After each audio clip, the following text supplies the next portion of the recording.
Troilus and Cressida by William Shakespeare, adapted by Lynne Phillips. Yay, Taylor! Taylor. Got the full name there. Oh. Tonight, playing Troilus. Shaoul Rick Chason. Playing Ulysses. Marty Goldberg. Playing Pandarus and Calchas. Tom Kane. Playing Cressida. Sylvie Hartley. Playing Cassandra and Thersites. Valerie O'Hara. Playing Hector. Hector would be Mr. Bosio. Oh, Bernie. I'm playing Hector. I thought I was playing Ajax. Boom, boom. Nope, you're playing Hector. Okay. Playing Agamemnon. Christopher Young. Playing Achilles and Paris's man. Goldberg. Playing Nestor, Priam, and the King of Troy. Michael Janove. Playing Andromache and Aeneas. Lynne.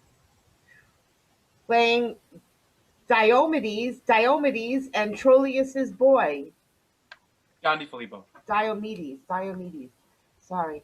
Playing Ajax and Trojan citizen. David Mackler. Playing Paris, Prologue, and Soldier. Tyler Bogan. Enter the Prologue in armor. In Troy, there lies the scene. From Isles of Greece, the princes Orgulus, their high blood chafed, have the port of Athens sent their ships, fraught with the ministers and the instruments of cruel war. And hear me, their vow is made to ransack Troy, within whose strong immures the ravished Helen, Menelaus' queen, with wanton Paris sleeps, and that's the quarrel. I tell you, fair beholders, that our play leaps o'er the vaunt and firstlings of those broils, beginning in the middle, starting thence away to what may be digested in a play. Like or find fault, do as your pleasures are. Now, good or bad, 'tis but the chance of war. Exit Prologue. Act 1, Scene 1. Troy, before Priam's palace. Enter Pandarus and Troilus. Why should I war without the walls of Troy, but find such cruel battle here within? Each Trojan that is master of his heart, let him to field. Troilus, alas, hath none. The Greeks are strong and skillful to their strength, fierce to their skill, and to their fierceness valiant. But I am weaker than a woman's tear, tamer than sleep, fonder than ignorance, less valiant than the virgin in the night, and skillless as unpracticed infancy. Well, I have told you enough of this. For my part, I'll not meddle nor make no further. He that will have a cake out of the wheat must tarry the grinding. Have I not tarried? Aye, the grinding, but you must tarry the bolting. Have I not tarried? Aye, the bolting, but you must tarry the leavening. Still have I tarried. Aye, to the leavening, but here's yet in the word hereafter the kneading, the making of the cake, the heating the oven, and the baking. Nay, you must stay the cooling too, or you may chance burn your lips.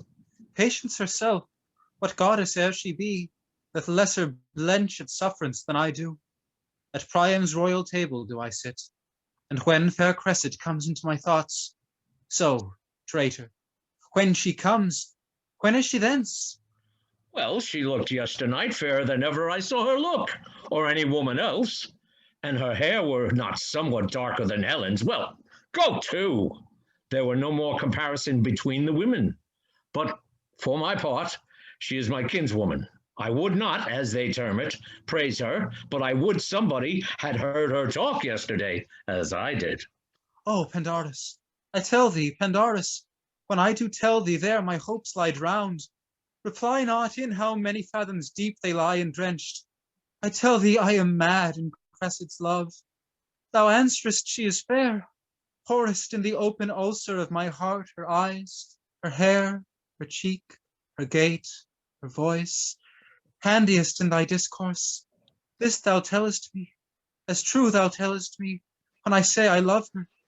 But saying thus, instead of oil and balm, thou layest in every gash that love hath given me the knife that made it. I speak no more than truth. Thou dost not speak so much. Let her be as she is. If she be fair, 'tis the better for her. And she be not, she has the mends in her own hands. I have had my labor for my travail. I ill thought on her, and ill thought on of you. Gone between and between, but small thanks for my labor. What, art thou angry, Pandarus? What, with me? Say I she is not fair? I do not care whether you do or no. For my part, I'll meddle nor make no more in the matter. Pandarus, Not I. sweet Pandarus. Pray you speak no more to me. I will leave all as I found it, and there's an end. Exit Pandarus. Sound alarm. Peace, you ungracious clamors. Peace, rude sounds. Fools on both sides. Helen must needs be fair when you with your blood you daily paint her thus. I cannot fight upon this argument. It is too starved a subject for my sword. But Pandarus, O gods, how do you plague me? I cannot come to Cressida but by Pandar, and he is as tetchy to be wooed to woo, as she is stubborn chaste against all suit. Alarum. Enter Aeneas. What news, Aeneas, from the field today? That Paris is returned home and hurt. By whom, Aeneas? Troilus by Menelaus. Let Paris bleed. 'Tis but a scar to scorn. Paris is gored with Menelaus born. Alarum. Mark, what good sport is out of town today? Better at home, if would I might, were may. But to the sport abroad. Are you bound thither? In all swift haste. Come, go we then together. Exeunt. Scene 2, the same, a street. Enter Cressida and Trojan citizen. Whither do you go? Up to the eastern tower to see a battle. Hector, whose patience is as a virtue fixed, today was moved, and to the field goes he. 'Twas his anger's cause? The noise goes this. There is among the Greeks a lord of Trojan blood, nephew to Hector. They call him Ajax. Good. And what of him? This man, lady, he is as valiant as the lion, churlish as the bear, slow as the elephant, a man into whom nature hath so crowded humours that his valour is crushed into folly, his folly sauced with discretion. There is no man hath a virtue that he hath not a glimpse of, nor any man an attaint, but he carries some stain of it. He is melancholy without cause and merry against the air. He hath the joints of everything, but everything so out of joint. They say he yesterday coped Hector in the battle and struck him down. The disdain and shame whereof hath ever since kept Hector fasting and waking. Enter Pandarus. Hector's a gallant man. As may be in the world, lady. What's that? What's that? Good morrow, Uncle Pandarus.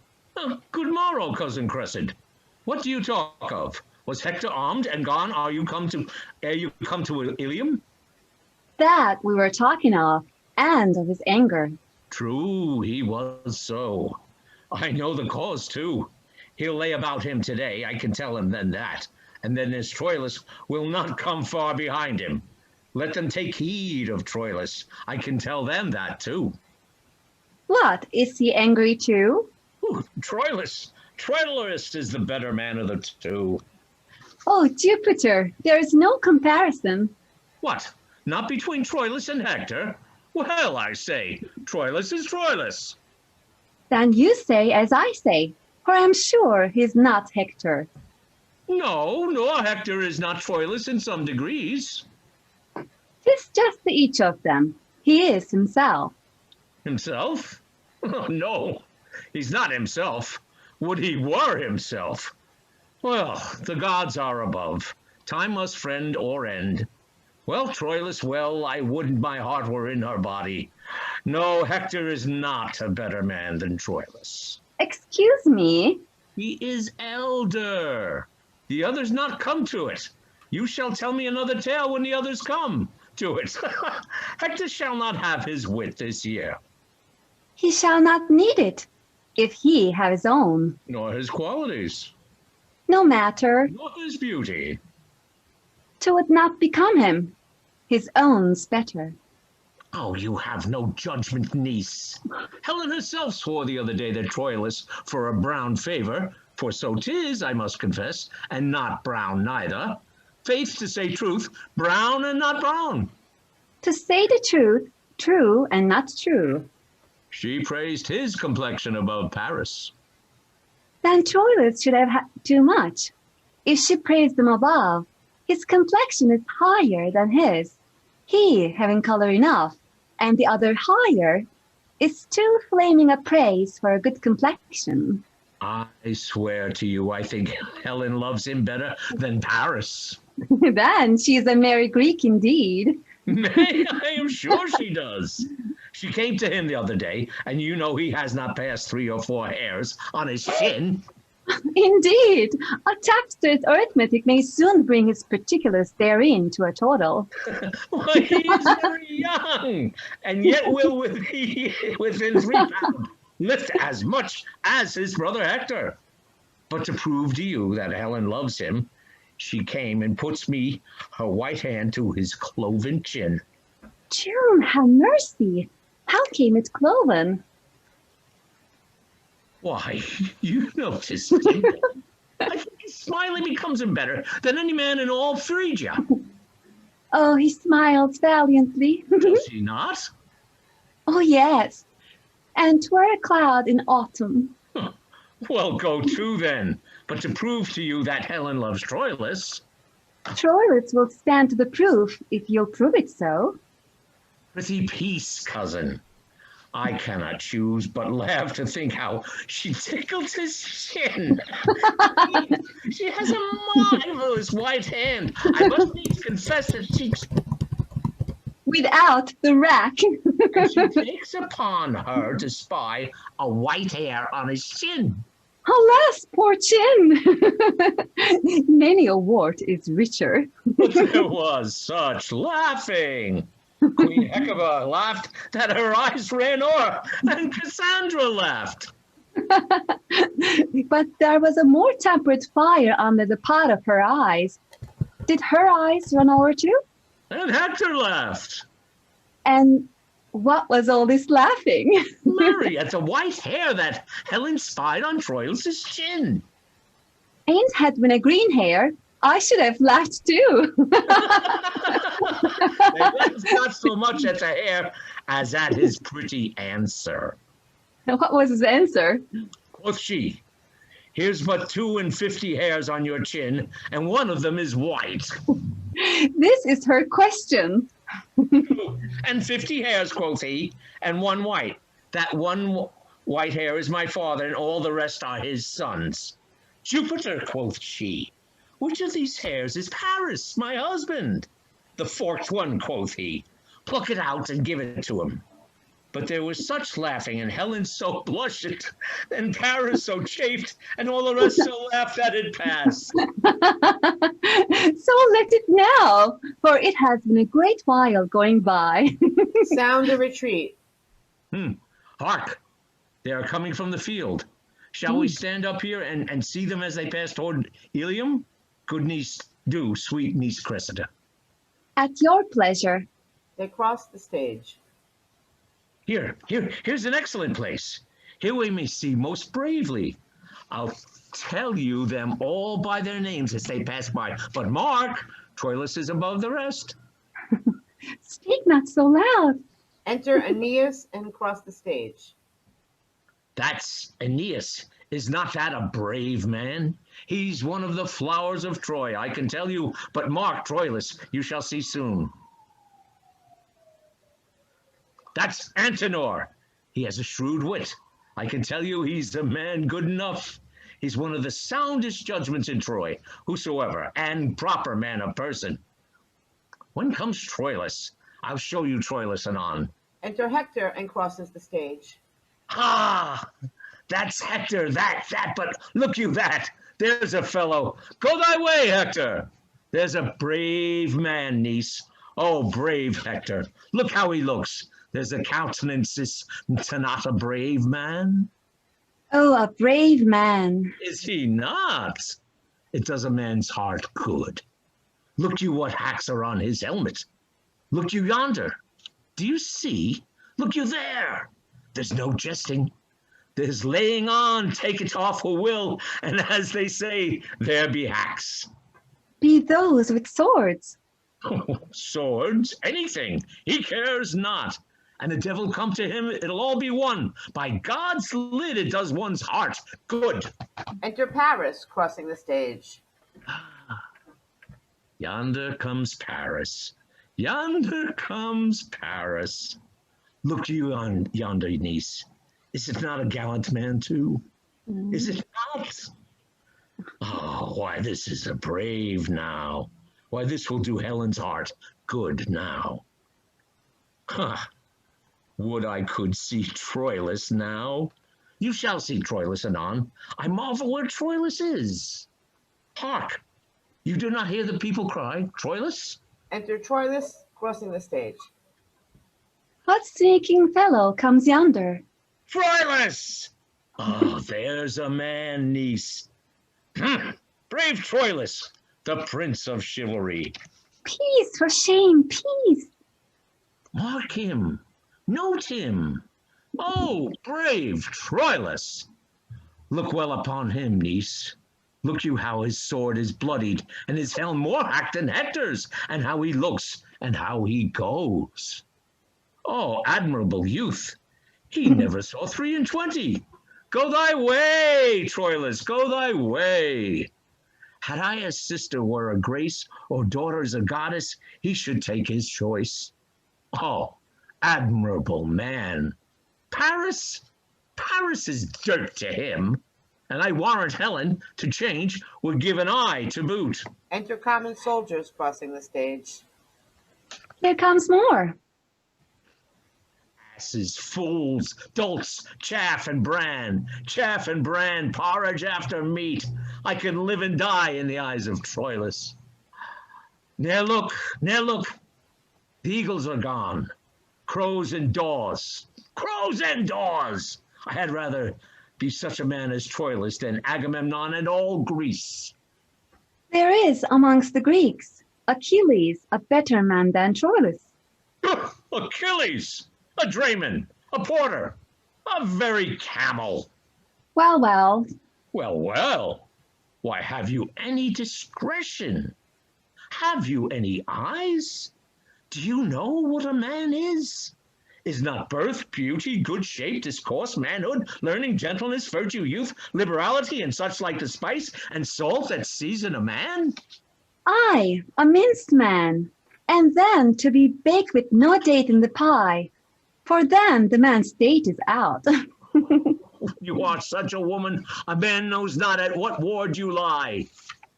Upon my back to defend my belly, upon my wit to defend my wiles, upon my secrecy to defend mine honesty, my mask to defend my beauty, and you to defend all these, and at all these wards I lie, at 1,000 watches. Say one of your watches. Nay, I watch you for that, and that's one of the chiefest of them too. If I cannot ward what I would not have had, I can watch you for telling how I took the blow, unless it's swelled past hiding, and then it's past watching. You are such another. Enter Troilus's boy. Sir, my lord would instantly speak with you. Where? At your own house. There he unarms him. Good boy. Tell him I come. I doubt he be hurt. Fare you well, good niece. Adieu, uncle. I will be with you, niece, by and by. To bring, uncle? Aye, a token from Troilus. By the same token, you are a bard.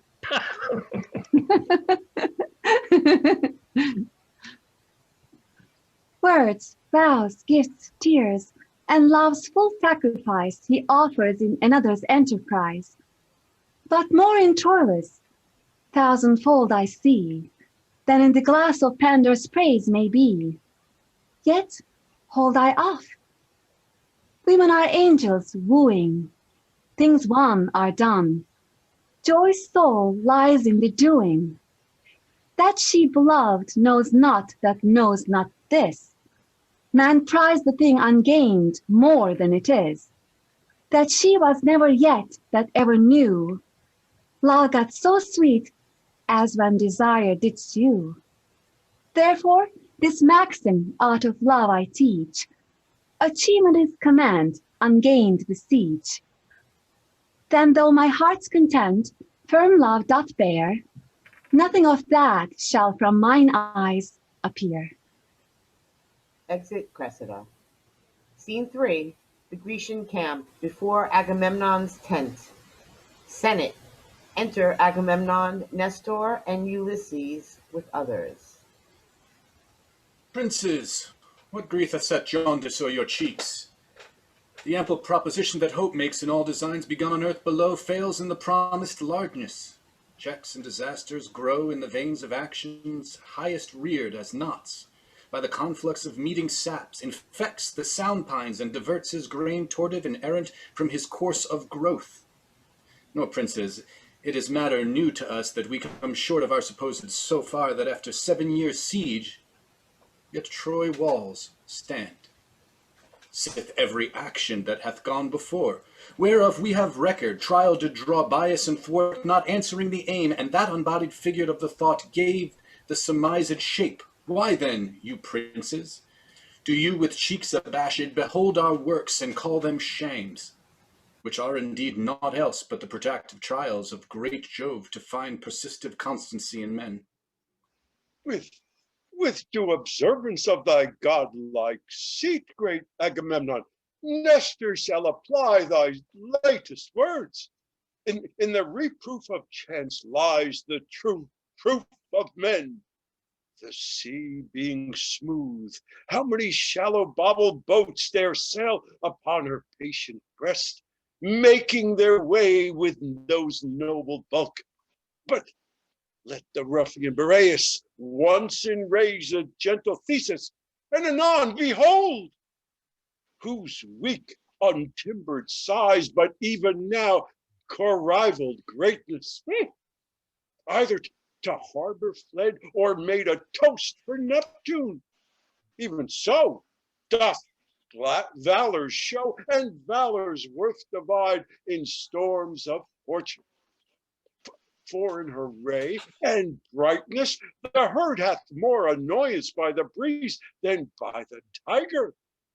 But when the splitting wind makes flexible the knees of knotted oaks, and flies flee under shade, why, then the thing of courage as roused with rage doth sympathize, and with an accent tuned in self-same key, retorts to chiding fortune. Agamemnon, thou great commander, nerves and bone of Greece, heart of our numbers, soul and only sprite, in whom the tempers and the minds of all should be shut up. Hear what Ulysses speaks. Speak, Prince of Ithaca. Troy, yet upon his basis, had been down, and the great Hector's sword had lacked a master, but for these instances. The specialty of rule hath been neglected, and look how many Grecian tents do stand hollow upon this plain, so many hollow factions. When that the general is not like the hive, to whom the forages shall all repair, what honey is expected, degree being vizarded, the unworthiest shows as fairly in the mask. Observe degree, oh, what degree is shaked, which is the ladder of all high designs. The enterprise is sick. How could communities degrees in schools and brotherhoods in cities, the priomeneginity, and due of birth, prerogative of age, crowns, scepters, laurels, but by degrees stand in authentic place. Take but degree away unto net string, and hark what discord follows.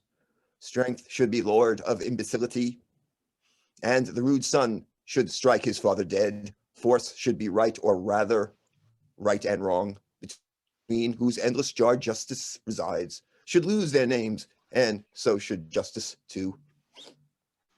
Then everything includes itself in power, power into will, will into appetite, and appetite a universal wolf, so doubly seconded with will and power.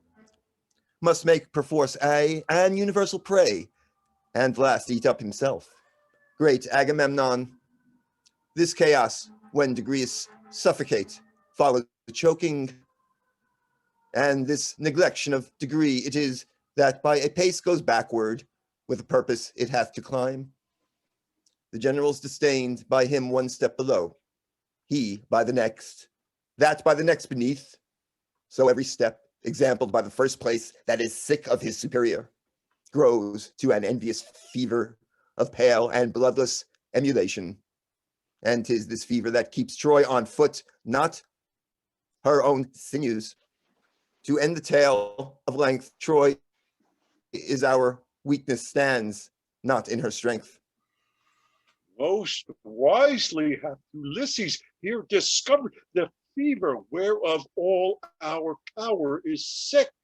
The nature of the sickness found, Ulysses. What is the remedy?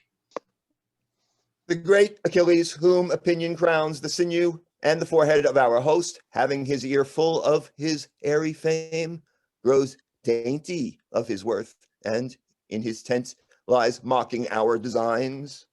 He pageants us, sometimes great Agamemnon, the topless deputation he puts on, and like a strutting player whose conceit lies in his hamstring and doth think it rich, to hear the wooden dialogue and sound twixt his stretched footing and the scaffoldage. He acts thy greatness in, and when he speaks, 'tis like a chime mending with terms unsquared, which from the tongue of roaring typhoon dropped would seem hyperboles. Then he plays himself Nestor. He hems and strokes his beard, as he being dressed to some oration, and then forsooth, the faint defects of age must be the scene of mirth. He cough and spit, and with a palsy fumbling on his gorget, and in this very fashion, all our abilities, gifts, natures, shapes, severals and generals of grace exact, achievements, plots, orders, preventions, excitements to the fields, or speech for truce, success or loss, what is or is not, serves as stuff for this man to make paradoxes. And in the imitation of this lord, who, as Ulysses said, opinion crowns with an imperial voice, many are infect. Ajax is grown, self-wills, and bears his head in such a vein, in full as proud a place as broad Achilles, keeps his tent like him, makes facetious feasts, and rails on our state of war. They tax our policy and call it cowardice, count wisdom as no member of the war, forestall prescience, and esteem no act but that of hand. The still and metal parts that do contrive how many hands shall strike when fitness calls them on, and know by measure of their observant toil the enemy's weight. Why, this hath not a finger's dignity.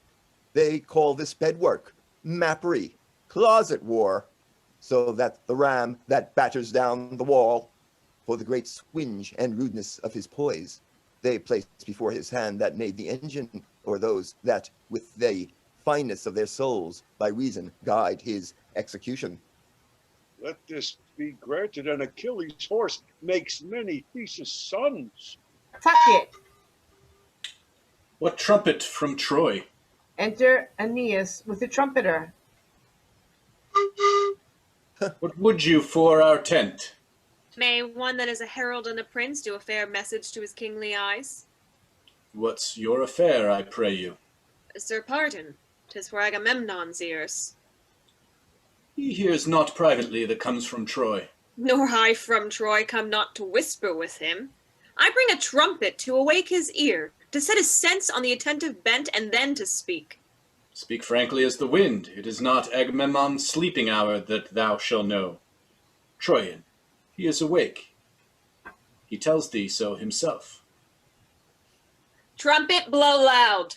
Send thy brass voice through all these lazy tents, and every Greek of mettle let him know what Troy means fairly shall be spoke aloud.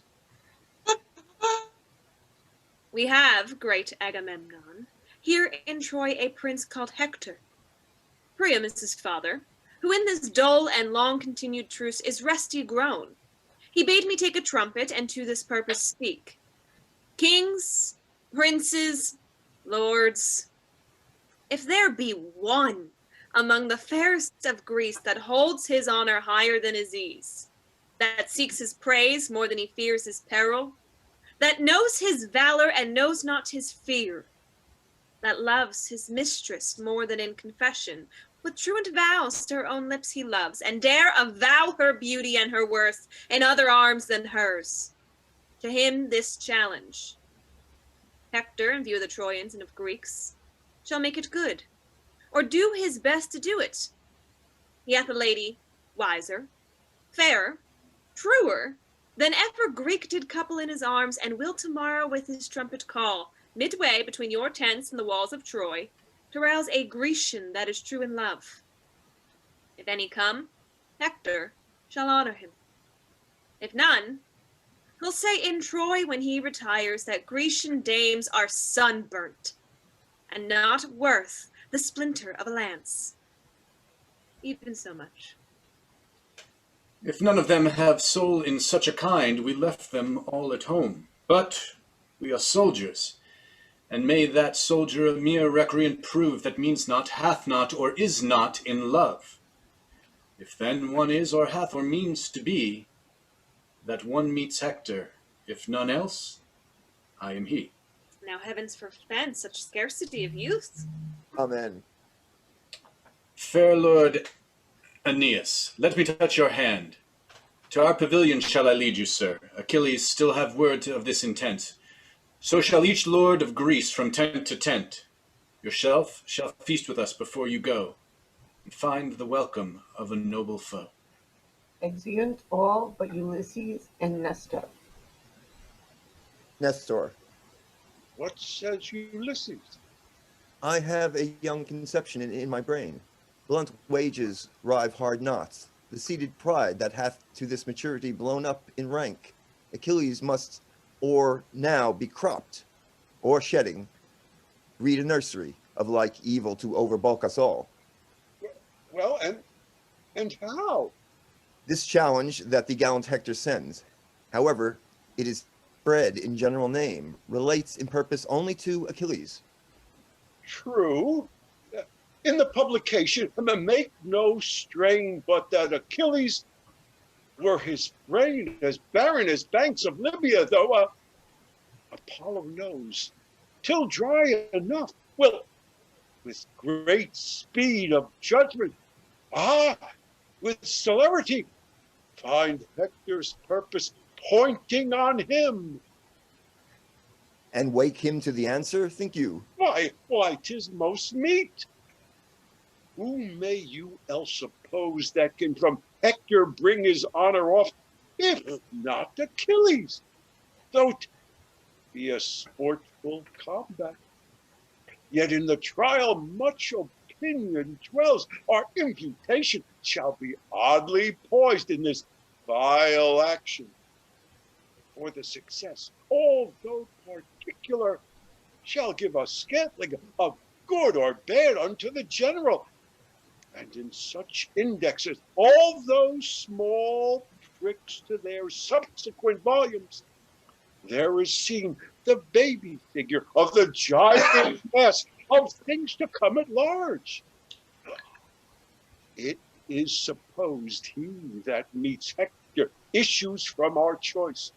And choice, being mutual act of all our souls, makes merit her election and doth boil, as 'twere from forth us all, a man distill out of our virtues, who miscarrying, what heart receives from hence a conquering part, to steal a strong opinion of thyself, which entertain limbs are his instruments, in no less working than our swords and bows, directed by the limbs.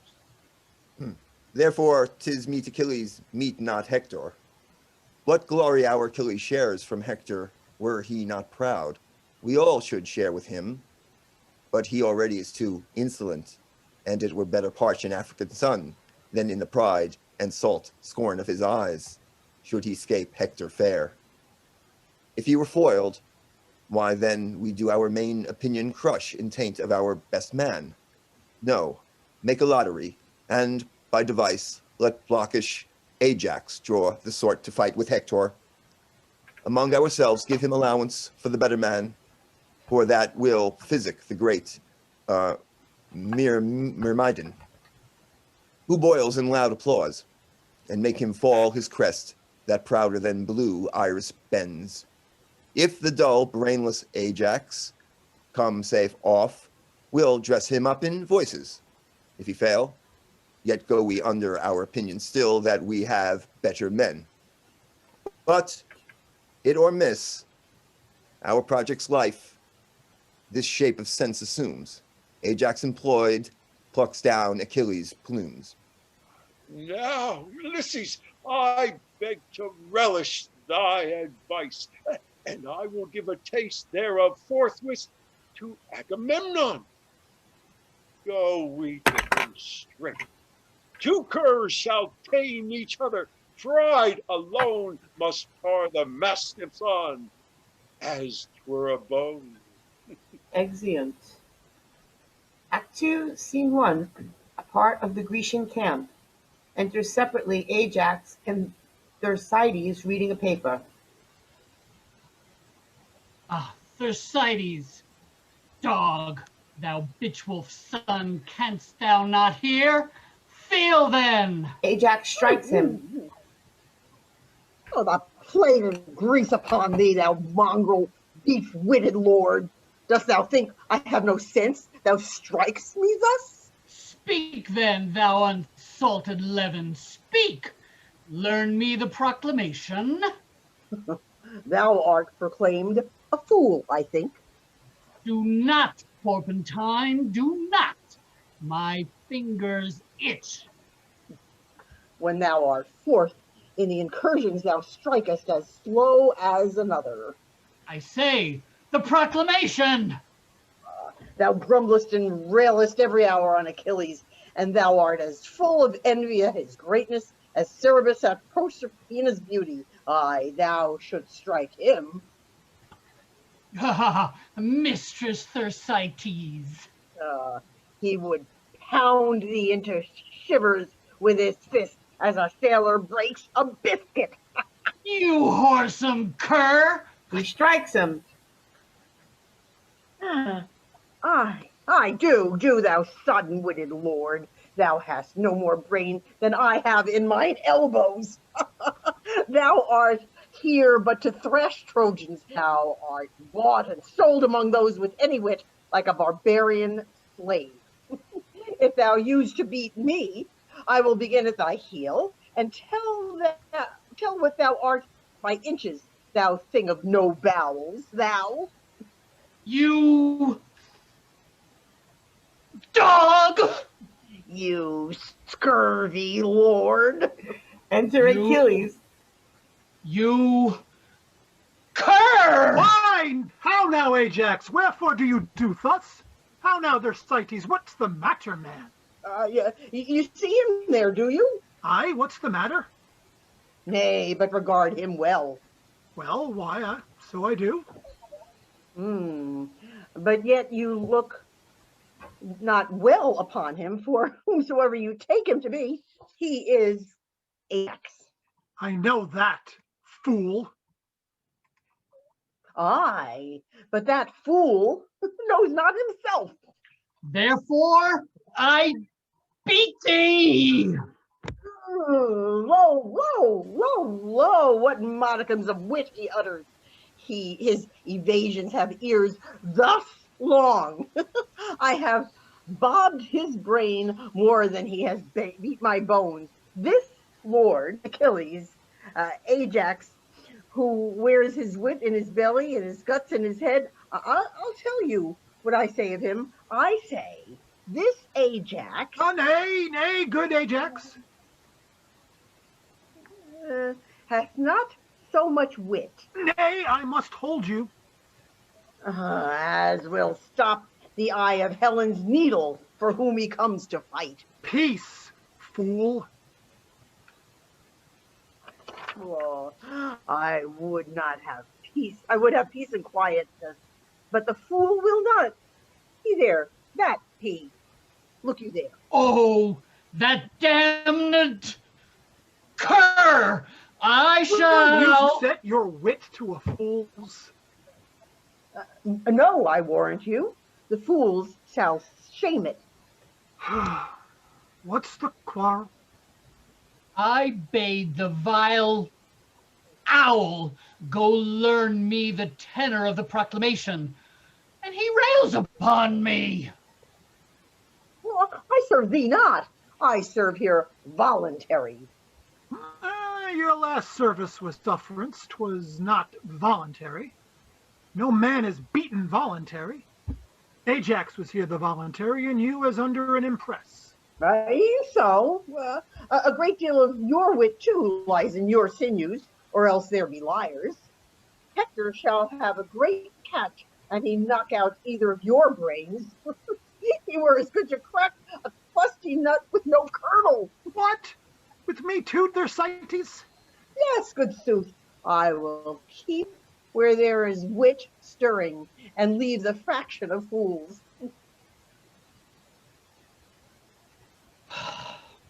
Exit Thersites. A good riddance. Marry this, sir, is proclaimed through all our host, that Hector, by the 5th hour of the sun, will with the trumpet twixt our tents and Troy tomorrow morning call some knight to arms that hath the stomach, and such a one that dare maintain I know not what. 'Tis trash. Farewell. Farewell. Who shall answer him? I know not. 'Tis put to lottery. Otherwise he knew his man. Exit Achilles. Oh, meaning you. I will go learn more of it. Exit Ajax. Scene 2, Troy, a room in Priam's palace. Enter Priam, Hector, Troilus, and Paris. After so many hours, lives, speeches spent, thus once again says Nestor from the Greeks, deliver Helen and all damage else, as honor, loss of time, travel, expense, wounds, friends, and what else dear that is consumed in hot digestion of this comorant war, shall be struck off. Hector, what say to you it? Though no man lesser fears the Greeks than I, as far as toucheth my particular, there is no lady of more bowels, more spongy to suck in the sense of fear, more ready to cry out, who knows what follows, than Hector is. Let Helen go. Since the first sword was drawn about this question, every tied soul amongst many thousand Dismays have been as dear as Helen, I mean, of ours. If we have lost so many tenths of ours to guard a thing not ours, not worth to us had it our name the value of 1/10, what merits in the reason which denies the yielding of her up? Fie, my brother. Weigh you the worth and honor of a king so great as our dread fathers in a scale of common ounces? Will you with counters sum the past proportion of his infinite, and buckle in a waist most fathomless, with spans and inches so diminutive as fears and reasons? Fie, for godly shame! Brother, she is not worth what she doth cost the keeping. What's aught but as 'tis valued? But value dwells not in particular will. It holds its estimate and dignity as well wherein 'tis precious of itself as in the prizer. 'Tis mad idolatry to make the service greater than the god, and the will dotes that is attributive to what infectiously itself affects, without some image of the affected merit. I take today a wife, and my election is led on in the conduct of my will enkindled by mine eyes and ears, two traded pilots twixt the dangerous shores of will and judgment. How may I avoid, although my will distaste what it elected, the wife I choose? There can be no evasion to blench from this, and to stand firm by honor. We turn not back the silks upon the merchant when we have soiled them. It was thought meet Paris should do some vengeance on the Greeks. Your breath with full consent belied his sails.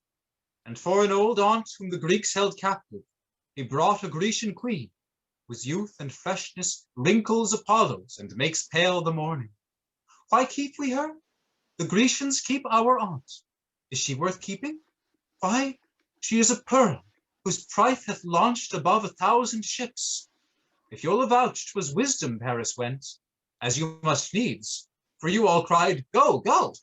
If you'll confess he brought home worthy prize, as you must needs, for you all clapped your hands and cried, Inestimable! Why do you now the issue of your proper wisdoms rate and do a deed that never fortune did? Beggar the estimation which you prized richer than the sea and land. Oh, theft most base, that we have stolen what we do fear to keep. But thieves unworthy of a thing so stolen, that in their country did them that disgrace, we fear to warrant in our native place. Cry, Trojans, cry! What noise? What shriek is this? 'Tis our mad sister. I do know her voice. Cry, Trojans, cry, lend me 10,000 eyes, and I will fill them with prophetic tears. Peace, sister, peace! Oh, virgins and boys, mid-age and wrinkled elders, soft infancy, that nothing canst prescry, add to my clamors. Let us pay betimes a moiety of that massive moan to come. Cry, Trojans, cry. Practice your eyes with tears. Troy must not be, nor goodly Ilium stand. Our fire-burned brother Paris burns us all. Cry, Trojans, cry. A Helen and a woe. Cry, cry. Troy burns, or else Helen go. Oh, now, youthful Troilus, do not these high strains of divination in our sister work some touches of remorse? Why, brother Hector, we may not think the justness of each act such and no other than event doth form it, nor once deject the courage of our minds because Cassandra's mad. Her brain-sick raptures cannot distaste the goodness of a quarrel which hath our several honors all engaged to make it gracious. For my private part, I am no more touched than all Priam's sons, and Jove forbid there should be done amongst us such things as might offend the weakest spleen to fight for and maintain. Else might the world convince of levity as well my undertakings as your counsels. But I attest the gods, your full consent gave wings to my propension and cut off all fears attending on so dire a project. For what, alas, can these my single arms? What propunation is in one man's valor? To stand the push and enmity of those this quarrel would excite. Yet I protest, were I alone to pass the difficulties and had as ample power as I have will, Paris should ne'er retract what he hath done, nor faint in the pursuit. Paris, You speak like one besotted on your sweet delights. You have the honey still, but these the gall. So to be valiant is no praise at all. Sir, I propose not merely to myself the pleasure such a beauty brings with it, but I would have the soil of her fair rape wiped off in honorable keeping her. What treason were it to the ransacked queen? Disgrace to your great worth and shame to me. Now, to deliver her possession up on terms of base compulsion, then I say, well, may we have fight for her whom we know well. The world's large spaces cannot parallel. Pandarus and Troilus, you have both said well, but the reasons you allege do more conduce to the hot passion of distempered blood than to make up a free determination twixt right and wrong. For pleasure and revenge have ears more deaf than adders to the voice of any true decision. Nature craves all dues rendered to their owners. Now, what nearer death in all humanity than wife is to the husband? Therefore, if Helen then be wife to Sparta's king, as it is known she is, these moral laws of nature and humanity speak aloud to have her back returned. Thus to persist in doing wrong extenuates not wrong, but makes it much more heavy. Hector's opinion is this in way of truth. Yet, nevertheless, my sprightly brethren, I propend to you in resolution to keep Helen still, for 'tis a cause that hath no mean dependence upon our joint and several dignities. Why, there you touched the life of our design. Were it not glory that we more affected than the performance of our heaving spleens, I would not wish a drop of Trojan blood spent more in her defense. But, worthy Hector, she is a theme of honor and renown, a spur to valiant and magnanimous deeds, whose present courage may beat down our foes, and fame in time to come canonize us. For I presume brave Hector would not lose so rich advantage of a promised glory, as it smiles upon the forehead of this action for the wide world's revenue.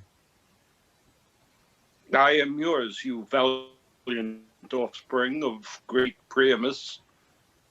I have a roisting challenge sent among the dull and factious nobles of the Greeks, will strike amazement to their drowsy spirits.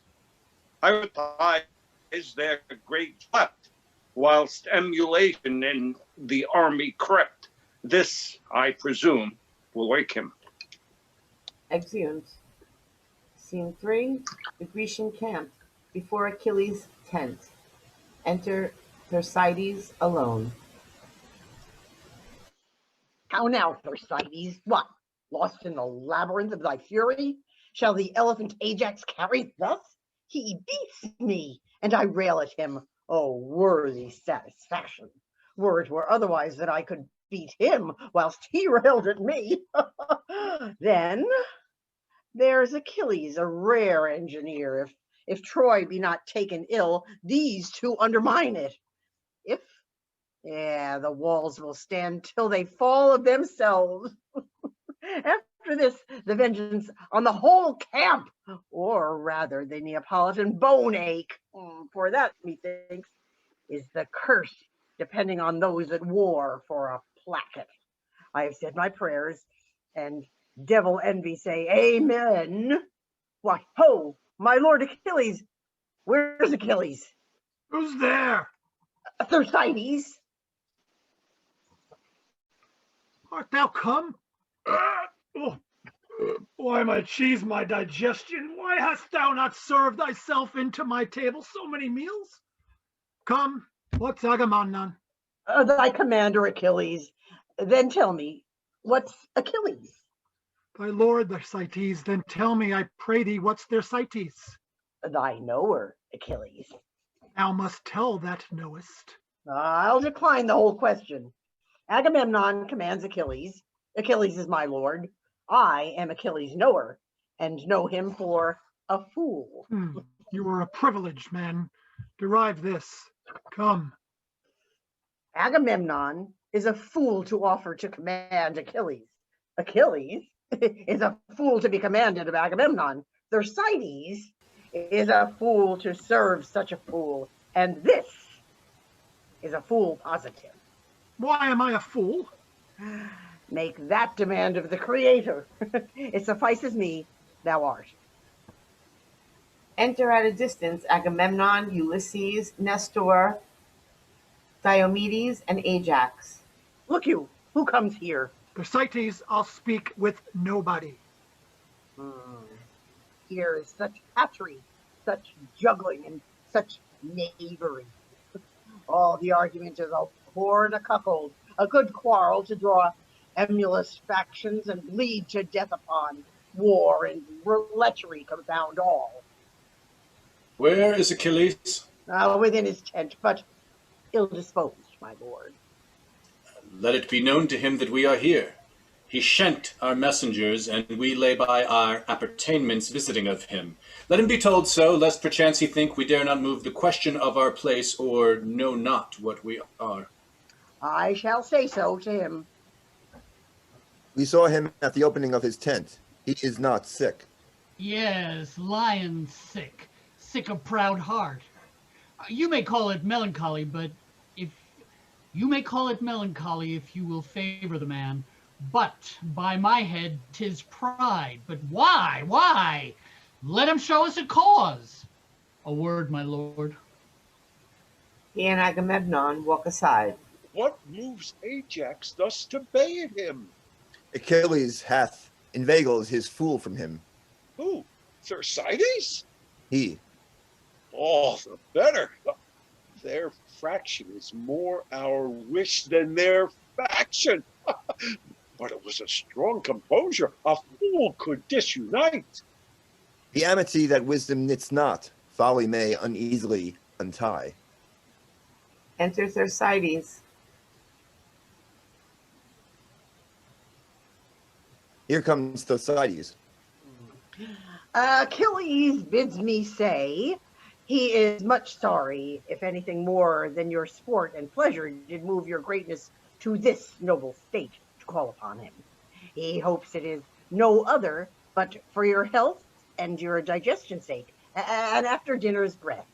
Hear you, Thersites. We are too well acquainted with these answers, but his evasion, winged thus swift with scorn, cannot outfly our apprehensions. Much attribute he hath, and much the reason why we ascribe it to him. Yet all his virtues, not virtuously on his own part beheld, do in our eyes begin to lose their gloss. Yea, and like a fair fruit in an unwholesome dish are like to rot untasted. Go to him. We come to speak with him, and you shall not sin if you do say we think him or proud or under honest in self-assumption greater than in the note of judgment and worthier than himself. Here tend the savage strainers he puts on, disguise the holy strength of their command, and underwrite in an observing kind his humorous predominance. Yea, watch his course and time, his ebbs and flows, as if the passage and whole carriage of this action rode on his tide. Go tell him this, and add, that if he o'erhold his price so much, will none of him. But let him, like an engine not portable, lie under this report. Bring action hither, this cannot go to war. Stirring dwarf, we do allowance give before a sleeping giant. Ulysses, enter you too. Exit Ulysses and Thersites. What is he more than another? No more than what he thinks he is. Is he so much? Do you not think he thinks himself a better man than I am? No question. Will you subscribe his thought and say he is? No, noble Ajax, you are strong, as valiant, as wise, no less noble, much more gentle, and altogether more tractable. Ah, why should a man be proud? How doth pride grow? I know not what pride is. Your mind is the clearer, Ajax, and your virtues the fairer. He that is proud eats up himself. Pride is his own glass, his own trumpet, his own chronicle, and whatever praise itself, but in the deed devours the deed in praise. I do hate a proud man. And yet he loves himself. 'Tis not strange. Re-enter Ulysses. Achilles will not to the field tomorrow. What's his excuse? He doth rely on none, but carries on the stream of his dispose, without observance or respect of any, in will peculiar and in self-admission. Why will he not upon our fair request untent his person and share the air with us?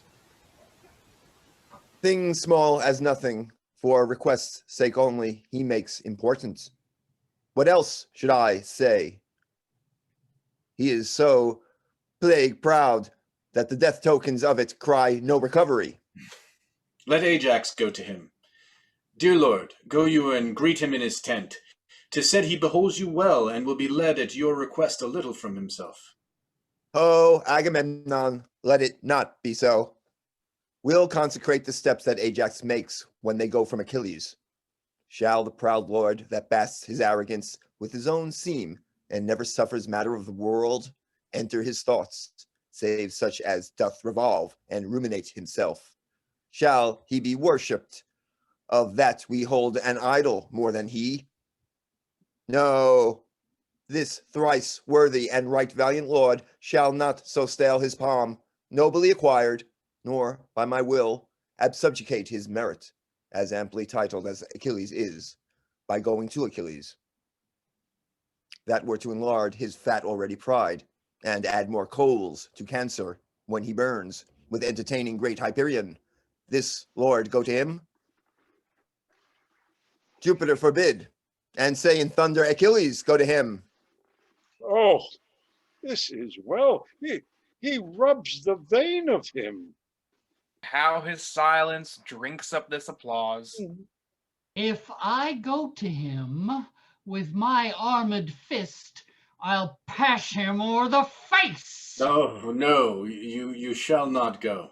And he be proud with me, I'll freeze his pride. Let me go to him. Not for the worth that hangs upon our quarrel. A paltry, insolent fellow. How he describes himself. The raven chides blackness. I'll let his humorous blood. He will be the physician that should be the patient. And all men were of my mind. Wit would be out of fashion. He should not bear it so. He should eat swords first. Shall pride carry him? He's not yet through warm. Force him with praises. Pour in. His ambition is dry. Thank the heavens, Lord, thou art of sweet composure.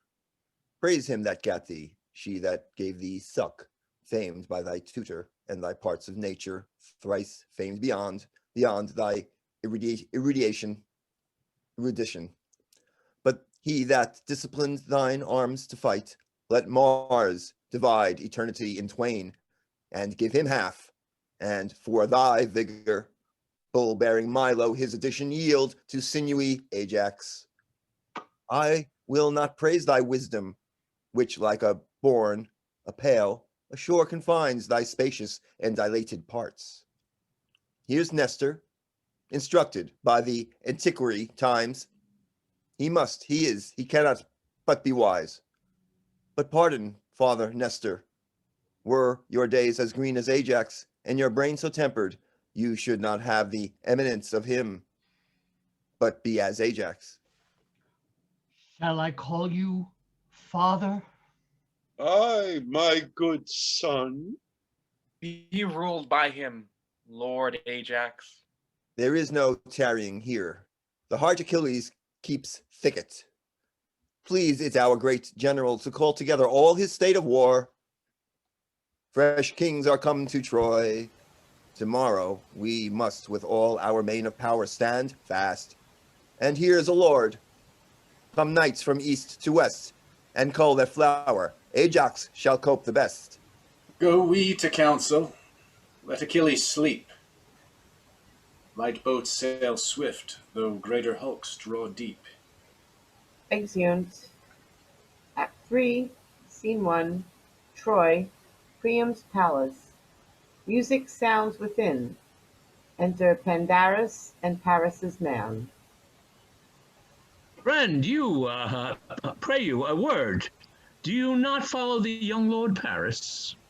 Aye, sir, when he goes before me. Friend, know me better.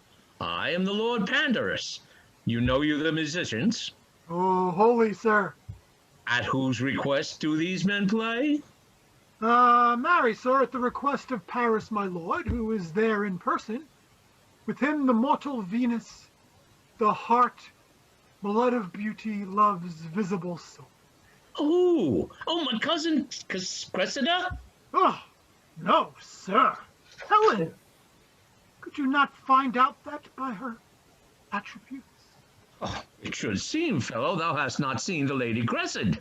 I come to speak with Paris from Prince Troilus. I will make a complimental assault upon him, for my business seethes. Not in business, that's a steward phrase indeed. Exit Paris's man. He returns with Paris. Fair be to you, my lord, and to all this fair company. Fair desires and all fair measures fairly guide them. Fair prince, here is good broken music. Dear lord, you are full of fair words. My lord, will you vouchsafe me a word? Go to, sirrah. Thus, my lord, my dear lord, and most esteemed friend, your brother Troilus. My lord Pandarus, honey, sweet lord. Go to, sir, go to. Now, your brother Troilus commends himself most affectionately to you. Nay, no such words, no, no. And, my lord, he desires you that if the king call him at supper, you will make his excuse. What exploit in hand? Where sups he tonight? I'll lay my life with my disposer, Cressida. No, no, no such matter. You are wide. Come, your disposer is sick. Well, I'll make excuse. Aye, good, my lord. Why should you say Cressida? No, your poor disposer's sick. I spy. You spy? What do you spy? He? No, she'll none of him. The two are twain. Falling in after falling out may make them three. Come, come, I'll hear no more of this. In love I faith, to the very tip of the nose. Love eats nothing but doves, and that breeds hot blood. And hot blood begets hot thoughts.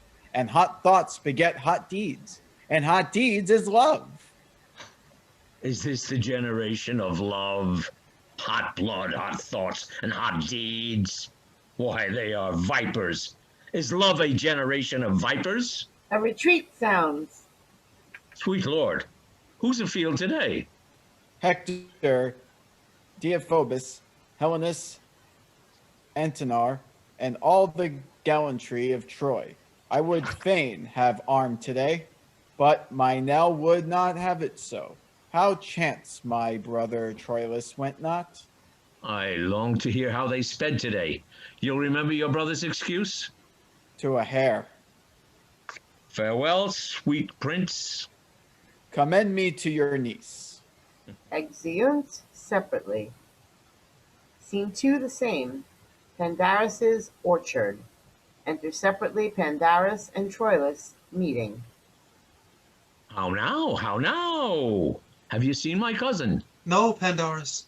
I stalk about her door like a strange soul upon the Stygian banks, staying for waitage. Oh, be thou my Charon, and give me swift transportance to those fields where I may wallow in the lily beds proposed for the deserver. Oh, gentle Pandar, from Cupid's shoulder pluck his painted wings and fly with me to Cressida. Walk here in the orchard. I'll bring her straight. I am giddy. Expectation whirls me round. The imaginary relish is so sweet that it enchants my sense.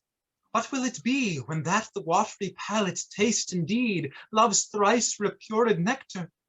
Death, I fear me, swooning destruction, or some joy too fine, too subtle potent, tuned too sharp in sweetness for the capacity of my ruder powers.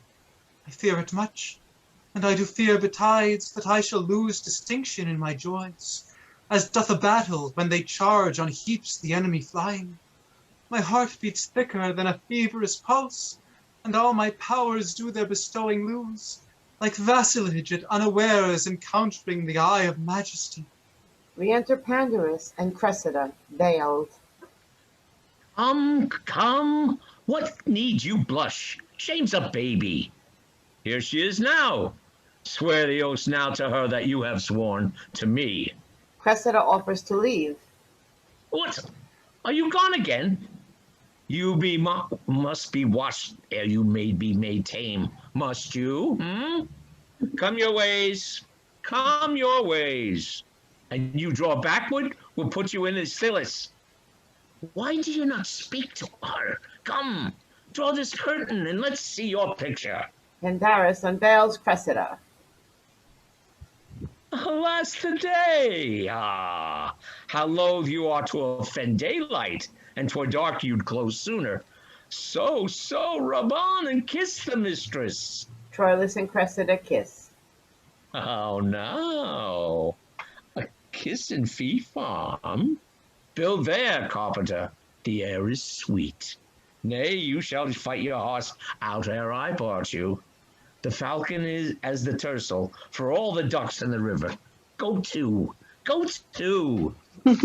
You have bereft of me of all words, lady. Words pay no debts. Give her deeds. But she'll bereave you of the deeds too, if she call your activity in question. They kiss again. What, billing again? Oh, here's in witness whereof the parties interchange. Come in. I'll get a fire. Will you walk in, my lord? Oh, Cressida, how often have I wished me thus? Wished, my lord? The gods grant. Oh, my lord. Should they grant? What makes this pretty abruption? What too curious drag espies my sweet lady in the fountain of our love? More drags than water, if my fears have eyes. Fears make devils of cherubims, they never see truly. Blind fear that seeing reason leads finds safer footing than blind reason, stumbling without fear. To fear the worst oft cures the worst. Oh, let my lady apprehend no fear. In all Cupid's pageant there is presented no monster. Nor nothing monstrous neither? Nothing but our undertakings, when we vow to weep seas, live in fire, eat rocks, tame tigers, thinking it harder for our mistress to devise imposition enough than for us to undergo any difficulty imposed. This is the monstruosity in love, lady, that the will is infinite and the execution confined, that the desire is boundless and the act a slave to limit. They say all lovers swear more performance than they are able, and yet reserve an ability that they never perform, vowing more than the perfection of 10, and discharging less than the 10th part of 1. They that have the voice of lions and the act of hares, are they not monsters? Are there such? Such are not we. Praise us as we are tasted. Allow us as we prove.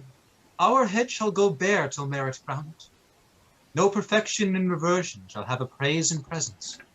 We will not name desert before his birth, and, being born, his addition shall be humble. Few words to fair faith.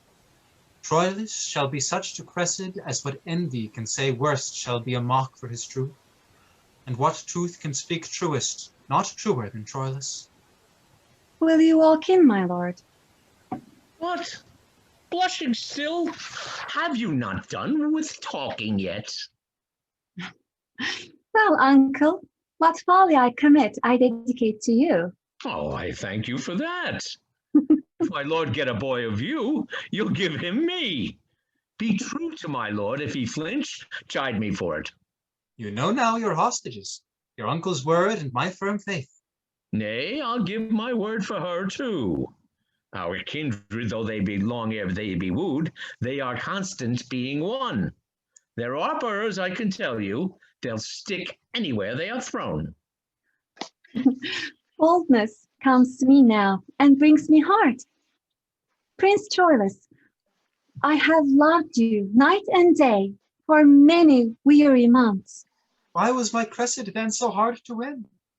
Hard to seem one, but I was one, my lord. With the first glance that ever... Pardon me, if I confess much, you will play the tyrant. I love you now, but till now, not so much. But I might master it. In faith, I lie. My thoughts were like unbridled children grown too headstrong for their mother. See, we fools, why have I blabbed? Who shall be true to us when we are so unsecret to ourselves? But though I loved you well, I wooed you not. And yet, good faith, I wished myself a man, or that we women had man's privilege of speaking first. Sweet, bid me hold my tongue, for in this rapture I shall surely speak the thing I shall repent. See, your silence, cunning in dumbness, from my weakness draws my very soul of counsel. Stop my mouth. And shalt, albeit sweet music issues thence. They kiss. Pretty in faith. My lord, I do beseech you pardon me. 'Twas not my purpose thus to beg a kiss. I am ashamed. Oh heavens, what have I done? For this time will I take my leave, my lord. Your leave, sweet Cressida? Leave? And you take leave till tomorrow morning? Pray you, content you. What offends you, lady? Sir, mine own company. You cannot shun yourself. Let me go and try. I have a kind of self resides with you, but an unkind self itself will leave to be another's fool. I would be gone. Where is my wit? I know not what I speak. Well know they what they speak that speak so wisely. Perchance, my lord, I show more craft than love, and fell so roundly to a large confession to angle for your thoughts. But you are wise, or else you love not. For to be wise and love exceeds man's might. That dwells with gods above.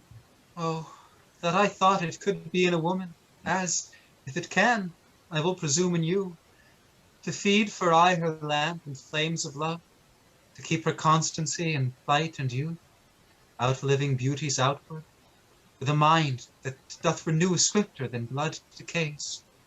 Or that persuasion could but thus convince me that my integrity and truth to you might be affronted with the match and weight of such a winnowed purity in love.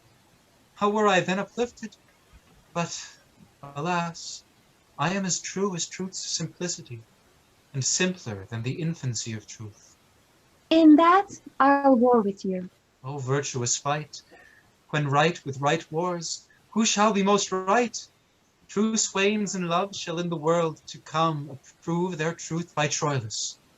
When their rhymes, full of protest, of oath and big compare, once smiles, truth tired with iteration, as true as steel, as planted to the moon, as sun to day, as turtle to her mate, as iron to adamant, as earth to the center. Yet, after all comparisons of truth, as truth's authentic author to be cited, as true as Troilus shall crown up the verse and sanctify the numbers. Prophet may you be. If I be false or swerve a hair from truth, when time is old and hath forgot itself, when water drops have worn the stones of Troy, and blind oblivion swallowed cities up, and mighty states characterless are grated to dust and nothing, yet let memory, from false to false, among false maiden love upbraids my falsehood. When they said, as false as air, as water, windy or sandy earth, as fox to lamb or wolf to heifer's calf, part to the hind or stepdame to her son. Yeah, let them say, to stick the heart of falsehood, as false as Cressida. Oh, go to, a bargain made. Seal it, seal it. I'll be the witness. Here I hold your hand, here my cousins. If ever you prove false to one another, since I have taken such pains to bring you together, let all pitiful goers between be called to the worlds, and after my name. Call them all Pandars. Let all constant men be Troiluses, all false women Cressids, and all brokers between Pandars say Amen. Amen. Amen. Amen. Whereupon I will show you a character, a chamber with a bed, which bed, because it shall not speak of your pretty encounters, press it to death. Away! And Cupid grant all tongue-tied maidens here, bed chamber, pander to provide this gear. Scene 3. The Grecian camp. Before Achilles' tent. Flourish. Enter Ulysses, Diomedes, Nestor, Agamemnon, Calchas, and Ajax.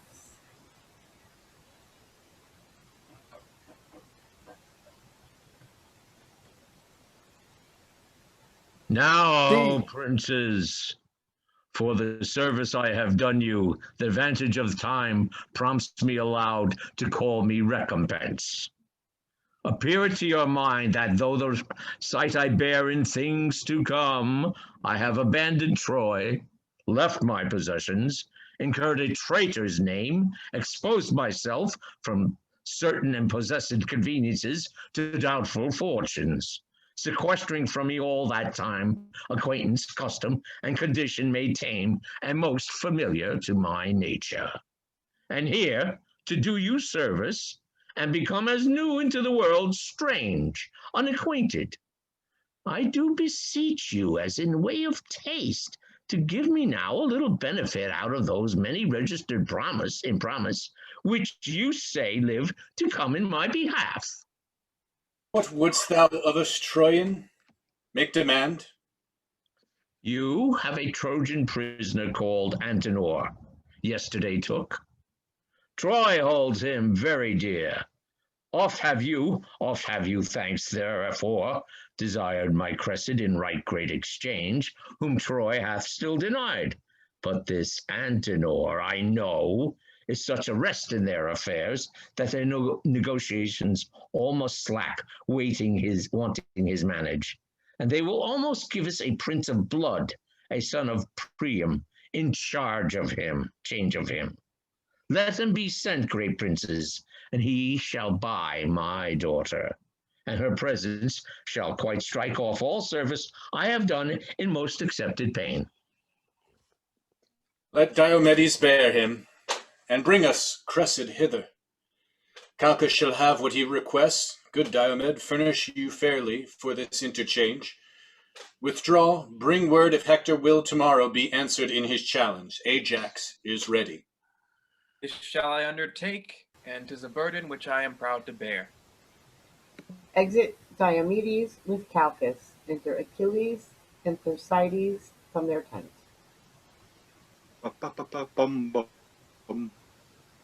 Achilles stands in the entrance of his tent. Please it our general pass strangely by him, as if he were forgot, and princes all lay negligent and loose regard upon him. I will come last. 'Tis like he'll question me, why such unplausive eyes are bent, why turned on him. If so, I have derision medicinable to use between your strangeness and his pride, which his own will shall have desire to drink. It may do good. Pride hath no other glass to show itself but pride, for supple knees feed arrogance, and are the proud man's fees. So do each lord, and either greet him not, or else disdainfully. We shall shake him more than if not looked on. I will lead the way. Agamemnon and Nestor pass before Achilles and Thersites. Comes the general to speak with me? You know my mind, I'll fight no more against Troy. What says Achilles? Nothing, my lord. The better. What? Does the old man scorn me? Ajax passes before Achilles and Thersites. Oh no, Thersites. Good morrow, Ajax. Ha! Good morrow. Aye, and good next day, too. Exit Ajax. What mean these fellows?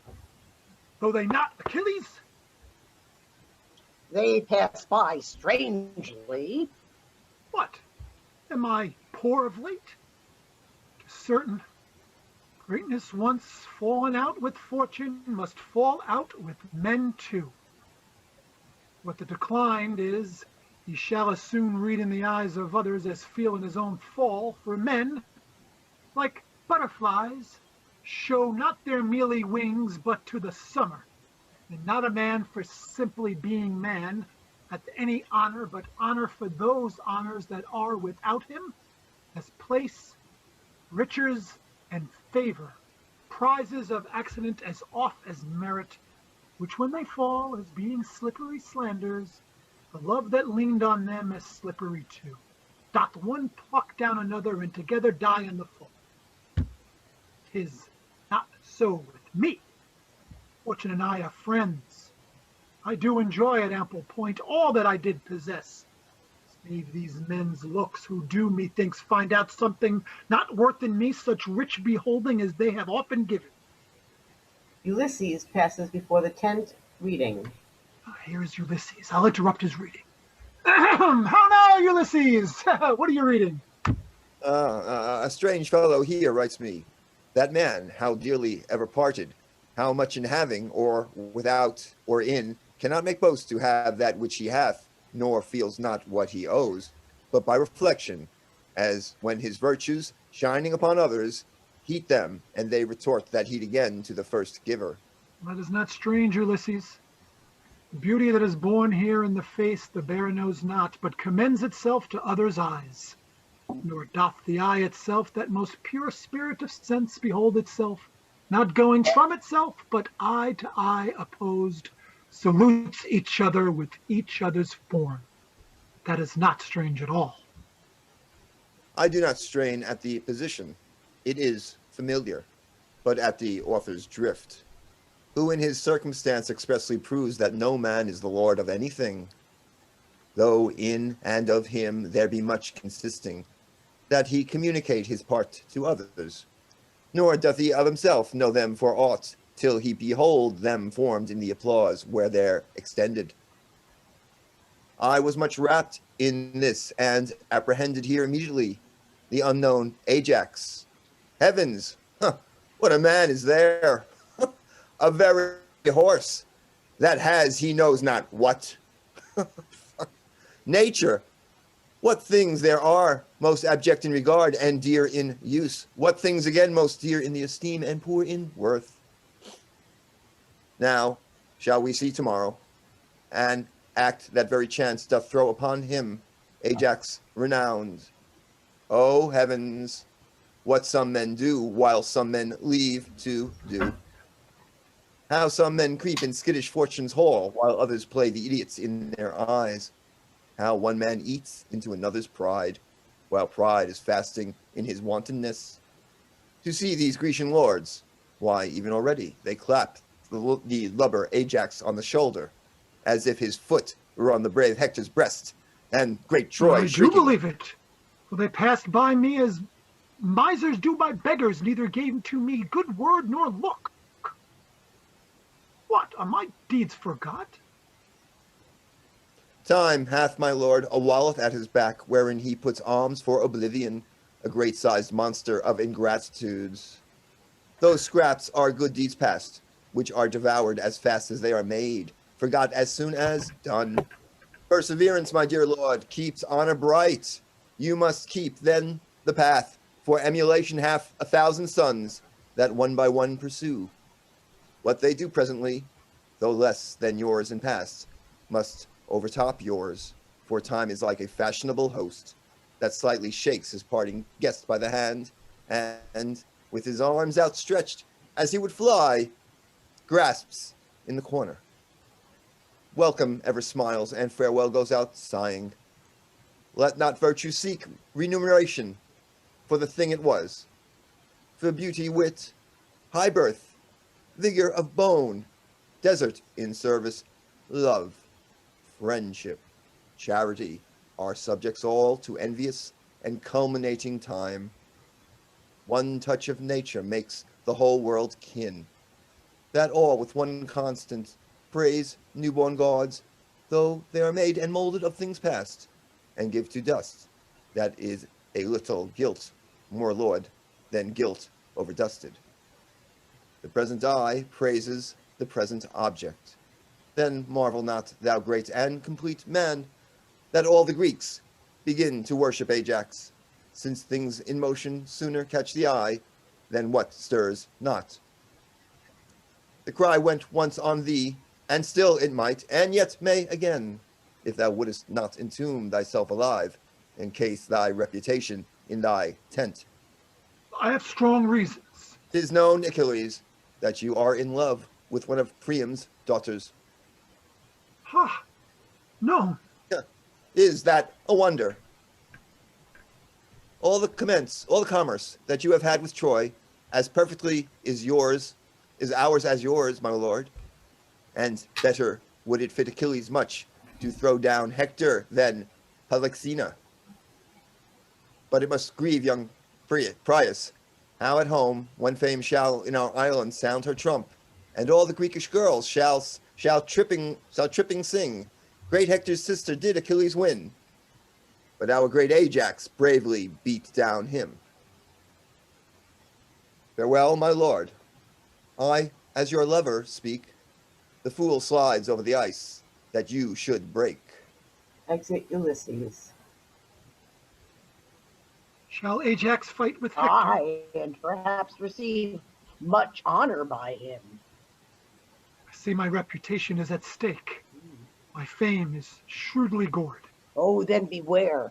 These wounds heal ill that men do give themselves. Omission to do what is necessary seals a commission to a blank of danger. And danger, like an ague, subtly tastes even then, and when they sit idly in the sun. Thou must be my ambassador to him, Thersites. Why? Why, he'll answer nobody. He professes not answering. Speaking is for beggars. He wears his tongue in his arms. To him, Thersites.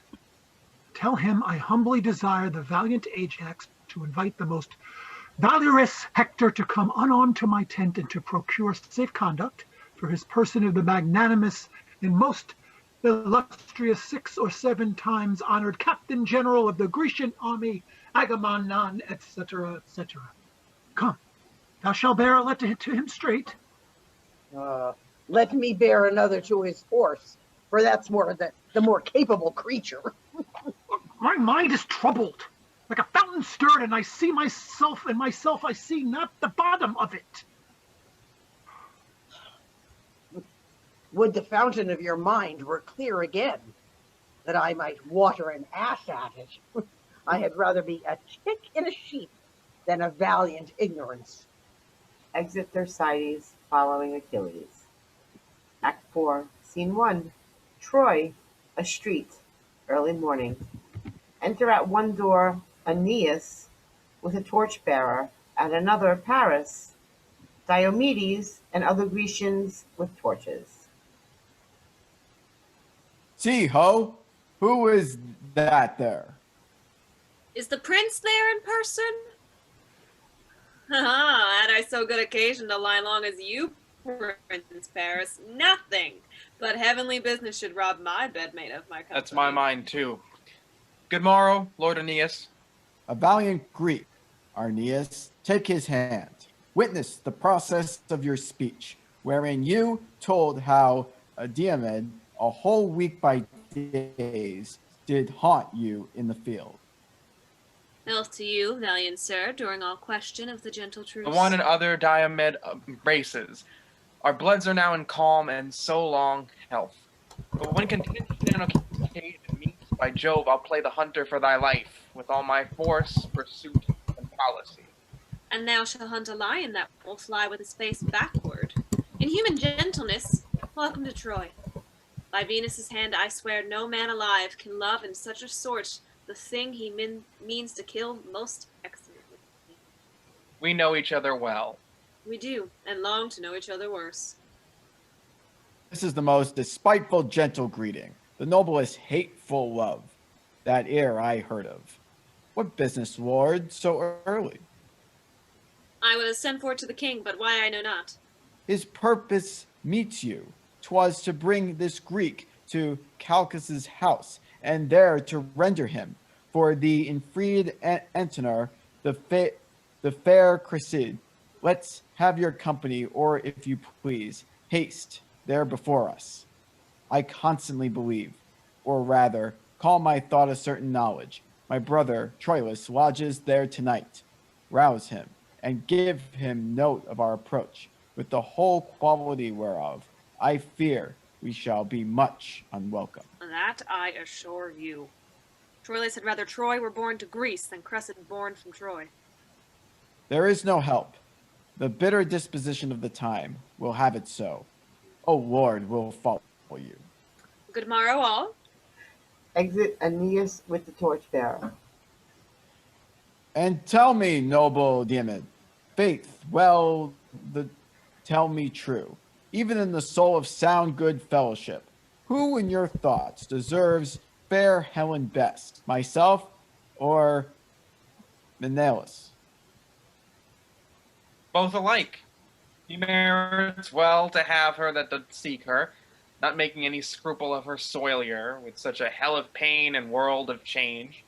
And you as well to keep her that defend her, not palating the taste of her dishonor, with such a costly loss of wealth and friends. He, like a puling cuckold, would drink up the lees and dregs of a flat, tamed peace. You, like a lecher, out of whorish loins, are pleased to breed out your inheritors. Both merits poised, each weighs nor less nor more, but he is he the heavier for a whore. You are too bitter to your country, woman. She's bitter to her country. Hear me, Paris. For every false drop in her body veins a Grecian's life has sunk. For every scruple of her contaminated carrion weight a Trojan hath been slain. Since she could speak, she hath not given so many good words breath, as for her Greeks and Trojans suffered death.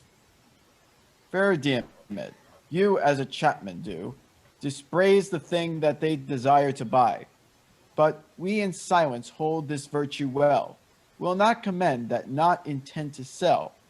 Here lies our way. Exeunt. Scene 2, the same. Court of Pandarus' house. Enter Troilus and Cressida. Dear, trouble not yourself. The morn is cold. To bed, to bed. Sleep kill those pretty eyes, and give us soft attachment to thy senses, as infants empty of all thought. Good morrow, then. I prithee now, to bed.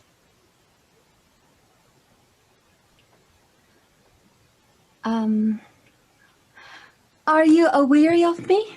O Cressida, but that the busy day, waked by the lark, hath roused the ribald crows, and dreaming night will hide our joys no longer. I would not from thee. Night hath been so brief. Beshrew the witch, with venomous wife she stays as tediously as hell, but flies the grasps of love with wings warm momentary swift from thought. You will catch cold and curse me. Prithee, tarry. You man will never tarry. O foolish Cressida, I might have still held off, and then you would have tarried. Hark, there's one up. What's with all the doors open here? It is your uncle. Ah, pestilence on him. Now will he be mocking. I shall have such a life. How now? How now? I'll go maidenheads. Here, you maid. Where's my cousin Crescent? Go hang yourself, you naughty mocking uncle. You bring me to do, and then you flap me too. To do what? To do what? Let her say what. What have I brought you to do? Come, be sure your heart. You'll never be good nor suffer others. Alas, poor wretch. Oh, poor Capoccia. Hast not slept tonight? Would he not, a naughty man, let it sleep? A bear take him. Did I not tell you? Would he were knocked in the head. Who's at the door? Good uncle, go and see. My lord, come you again into my chamber. You smile and mock me as if I meant naughtily. Come, you are deceived. I think of no such thing. How earnestly they knock. Pray you, come in. I would not for half the Troy have you seen here. Who's there? What's the matter? Will you beat down the door? How now? What's the matter? Good morrow, lord. Good morrow. Who's that? My lord Aeneas. By my troth, I knew you not. What news with you so early? Is not Prince Troilus here? Oh, here? What should he do here? Come, he is here, my lord. Do not deny him. It doth import him much to speak with me. Is he here? Say you. It's more than I know, I'll be sworn. For my own part, I came in late. What should he do here? Oh, nay, then. Come, come. You do him wrong ere you are fair. You'll be so true to him to be false to him. Do not you know of him, but yet go fetch him hither, go. Re-enter Troilus. How now? What's the matter? My lord, I scarce have leisure to salute you. My matter is so rash. There is at hand Paris your brother and the Grecian Diomedes, and our Antenor delivered to us. And for him forthwith, ere the first sacrifice, within this hour we must give up to Diomedes' hand the Lady Cressida. Is it so concluded? By Priam and the general state of Troy. They are at hand and ready to effect it. How my achievements mock me. I will go meet them. And, my lord Aeneas, we met by chance. You did not find me here. Exeunt Aeneas and Troilus. Oh, is it possible? No sooner got but lost. The devil take Antenor. The young prince will go mad. A plague upon Antenor. I would they had broke his neck. How now? What's the matter? Who is here? Why saw you so profoundly? Where is my lord? Gone? Tell me, sweet uncle, what's the matter? Oh, would I were as deep under the earth as I am above. Oh, the gods, what's the matter? Pray thee, get thee in. Would thou hadst ne'er been born. I knew thou wouldst be his death, oh, poor gentleman. A plague upon Antenor. Good uncle, I beseech you, on my knees I beseech you, what's the matter? Thou must be gone, wench.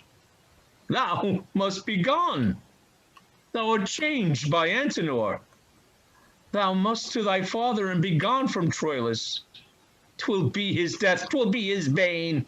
He cannot bear it. Oh, you immortal gods, I will not go. Thou must. I will not, uncle.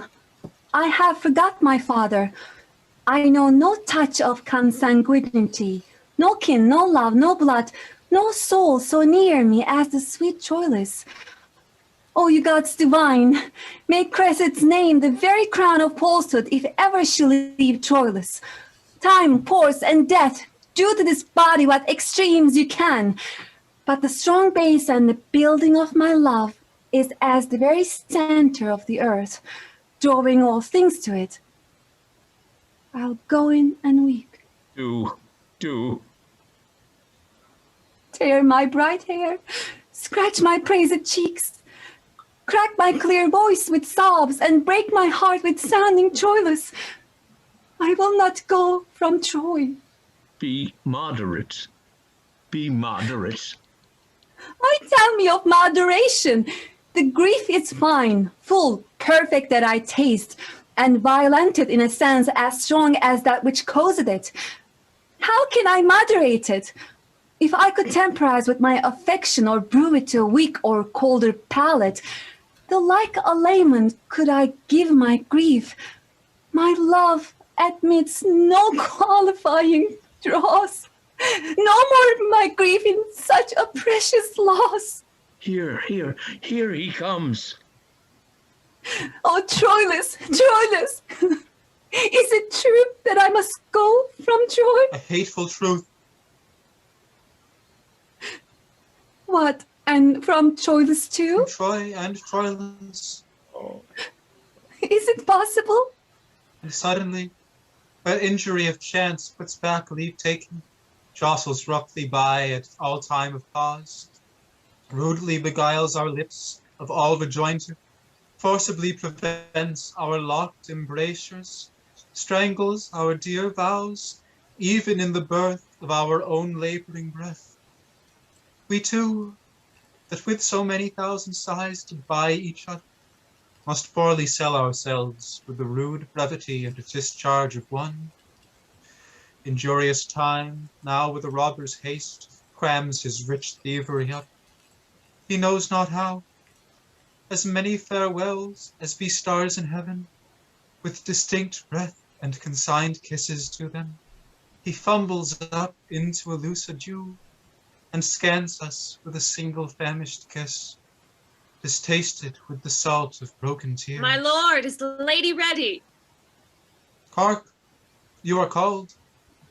Some say the genius cries so to him that instantly must die. Bid them have patience. She shall come anon. Where are my tears? Rain to lay this wind on my heart will be blown up by the roof. I must then to the Grecians. No remedy. Hear me, my love. Be thou but true of heart. I, true? How now? What wicked theme is this? Nay, we must use expostulation kindly, for it is parting from us. I speak not, be thou true, as fearing thee, for I will throw my glove to death himself, that there is no maculation in my heart. But be thou true, say I, to fashion in my sequent protestation. Be thou true, and I will see thee. Oh, you shall be exposed, my lord, to dangers as infinite as imminent. But I'll be true. And I'll grow friend with danger. Wear this sleeve.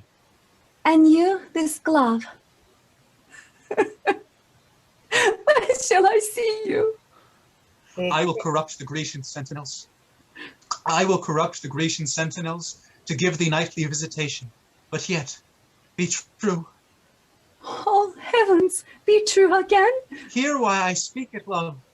The Grecian youths are full of quality, their loving well composed, with gift of nature flowing, and swelling o'er with arts and exercise. How novelty may move, and parts with person, makes me afeard. Oh, heavens, you love me not. Die I a villain then? In this I do not call your faith in question, so mainly as my merit. I cannot sing, nor heal the high levalt, nor sweeten talk, nor play at subtle games, fair virtues all, to which the Grecians are most prompt and pregnant. But I can tell that in each grace of these there lurks a still and dumb discursive devil that tempts most cunningly. But be not tempted. Do you think I will? No. But something may be done that we will not. And sometimes we are devils to ourselves, when we will tempt the frailty of our powers, presuming on their changeful potency. They're good, my lord. Come kiss, and let us part. They kiss.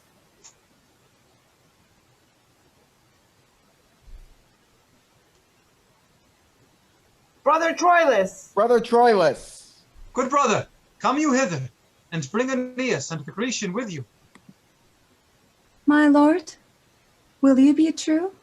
Who, I? Alas, it is my vice, my fault. Fear not my truth. The moral of my wit is plain and true. There's all the reach of it. Enter Aeneas, Paris, and Diomedes. Welcome, Sir Diomed. Here is the laden, which 4 and 10 we deliver you. At the port, Lord, I'll give her to thy hand, and by the way possess thee what she is.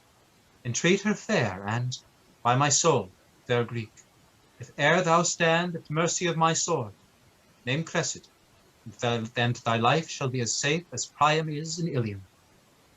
Fair lady Cressida, so please you, save the thanks this prince expects. The luster in your eye, heaven in your cheek, pleads your fair usage. And to Diomed you shall be mistress, and command him wholly.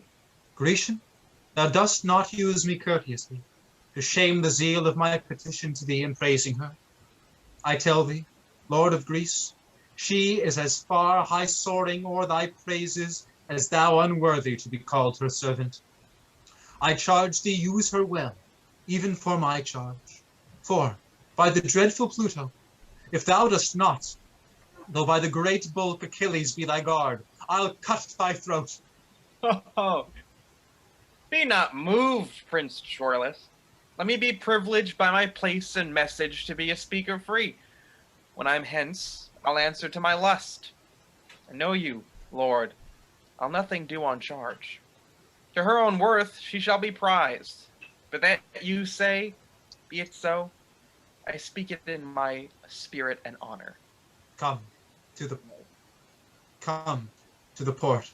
I'll tell thee, Diomed, this brave shall oft make thee to hide thy head. Lady, give me your hand, and, as we walk, to our own selves bend we our needful talk. Exit Cressida, Diomedes, and Troilus. Sound trumpet within. Hark! Hector's trumpet.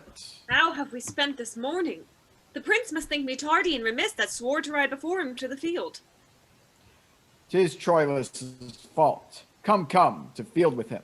Yea, with a bridegroom's fresh alacrity. Let us address to tend on Hector's heels. The glory of our Troy doth this day lie on his fair worth and single chivalry.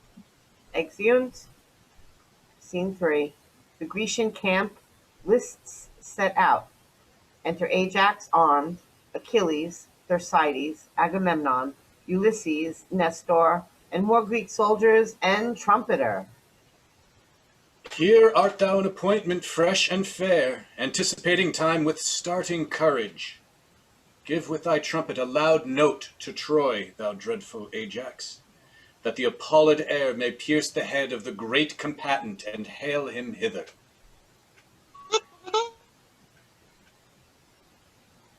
No trumpet answers. It is but early days. Entered Diomedes with Cressida. Is not young Diomed with Calchas' daughter? 'Tis he. I ken the manner of his gait. He rises on the toe. That spirit of his in aspiration lifts him from the earth. Is the lady Cressida? And she? Most dearly welcome to the Greeks, sweet lady.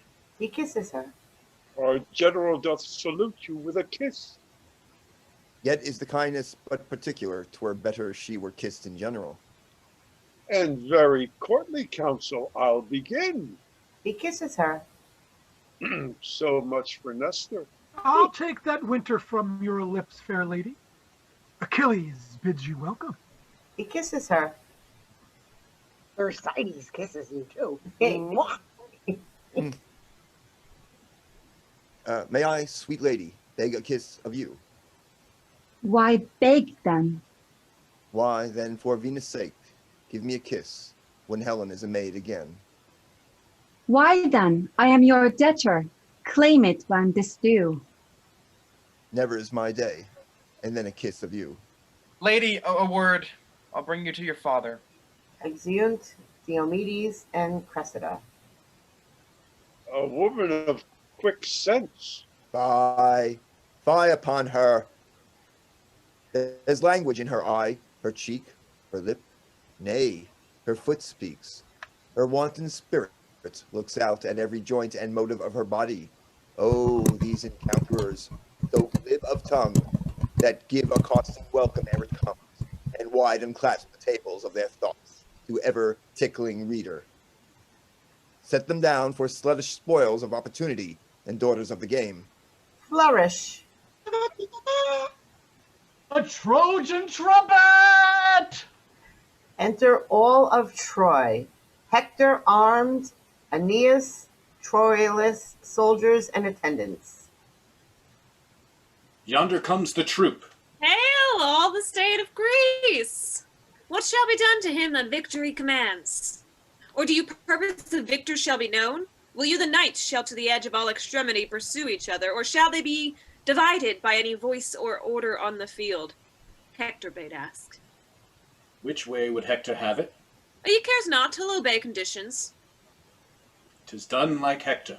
Securely done, a little proudly and great deal misprizing the knight opposed. If not Achilles, sir, what is your name? If not Achilles, nothing. Oh, therefore Achilles. But whate'er know this, in the extremity of great and little, valor and pride excel themselves in Hector. The one almost as infinite as all, the other blank as nothing. Weigh him well. And that which looks like pride is courtesy. This Ajax is half made of Hector's blood, in love whereof half Hector stays at home. Half heart, half hand, half Hector comes to seek. His blended knight, half Trojan, half Greek. Oh, a maiden battle then. Oh, I perceive you.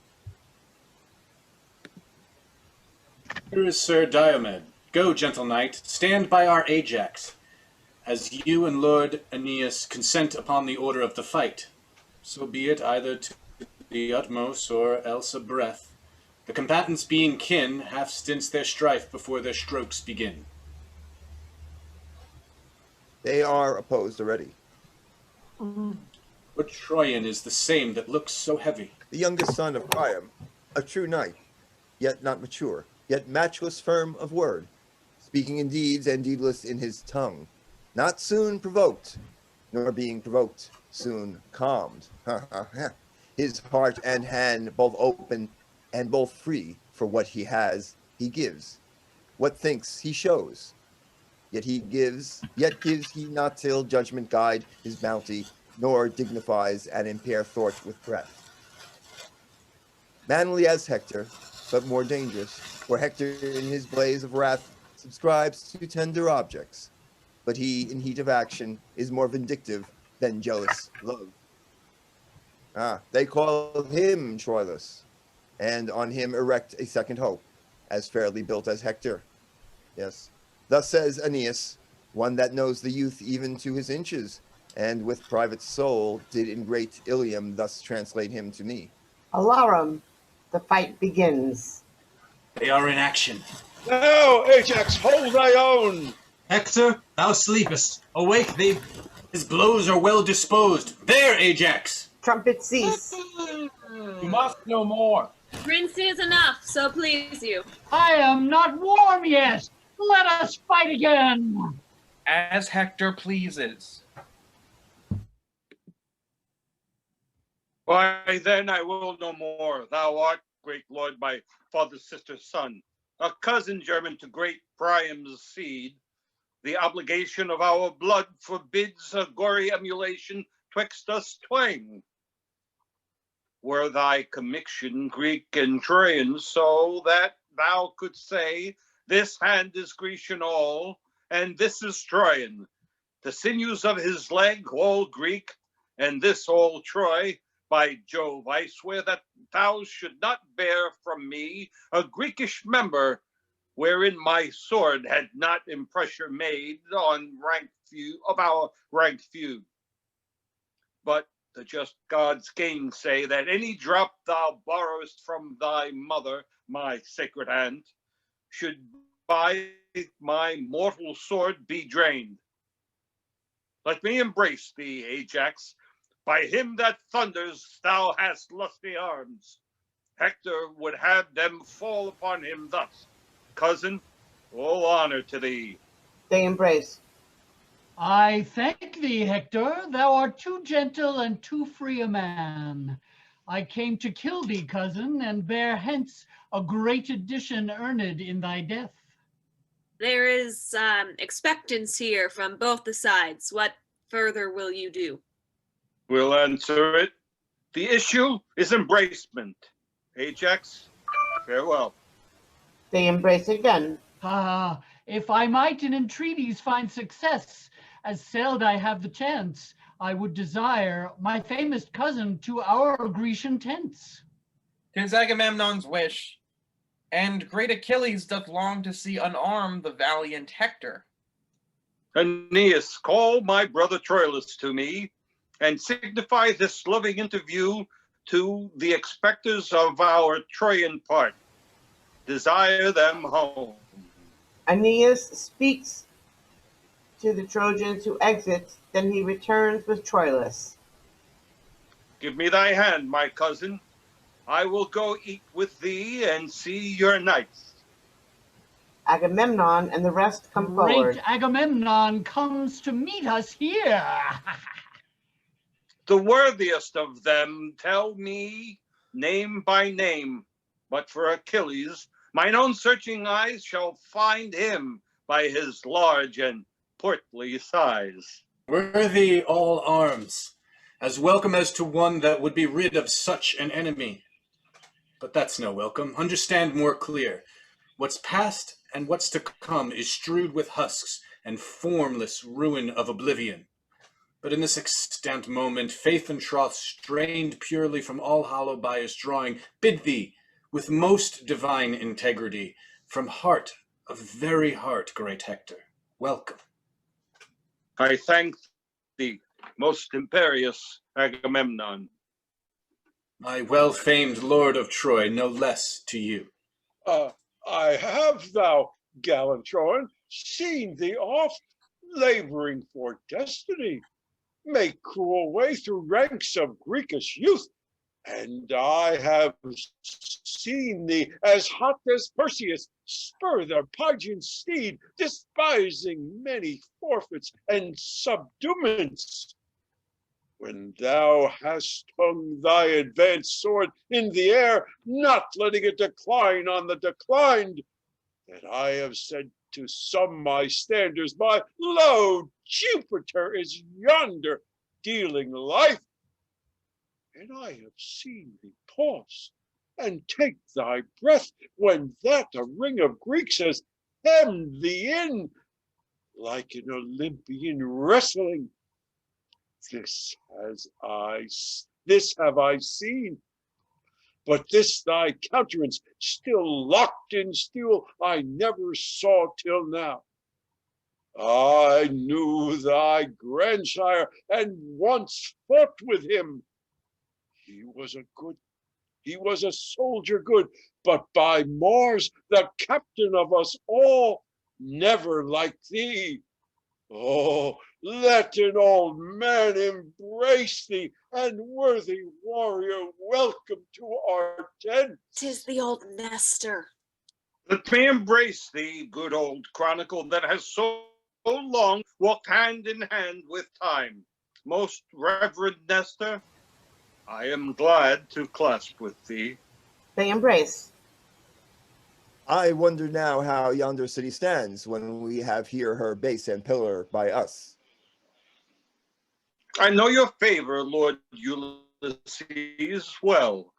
Now, sir, there's many a Greek and Trojan dead since first I saw yourself and Diomedes in Ilium on your Greekish embassy. Sir, I foretold you then what would ensue. My prophecy is but half his journey yet, for yonder walls that pertly front your town, yon towers, whose wanton tops do buss the clouds, must kiss their own feet. I must not believe you. There they stand yet, and modestly, I think, The fall of every Phrygian stone will cost a drop of Grecian blood. The end crowns all, and that old common arbitrator, time, will one day end it.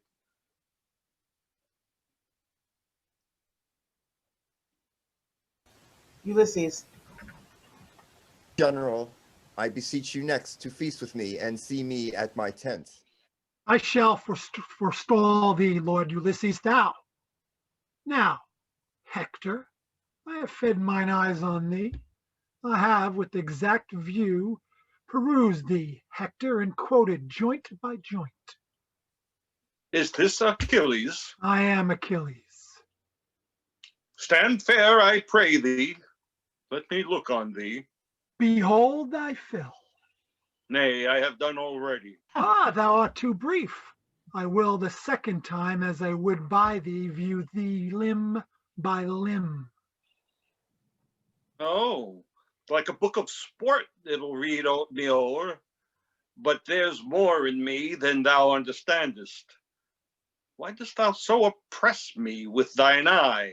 Tell me, you heavens, in which part of his body shall I destroy him? Whether there, or there, or there, that I may give the local wound a name and make distinct the very breach whereout Hector's great spirit flew. Answer me, heavens! It would discredit the blessed gods, proud man, to answer such a question. Stand again.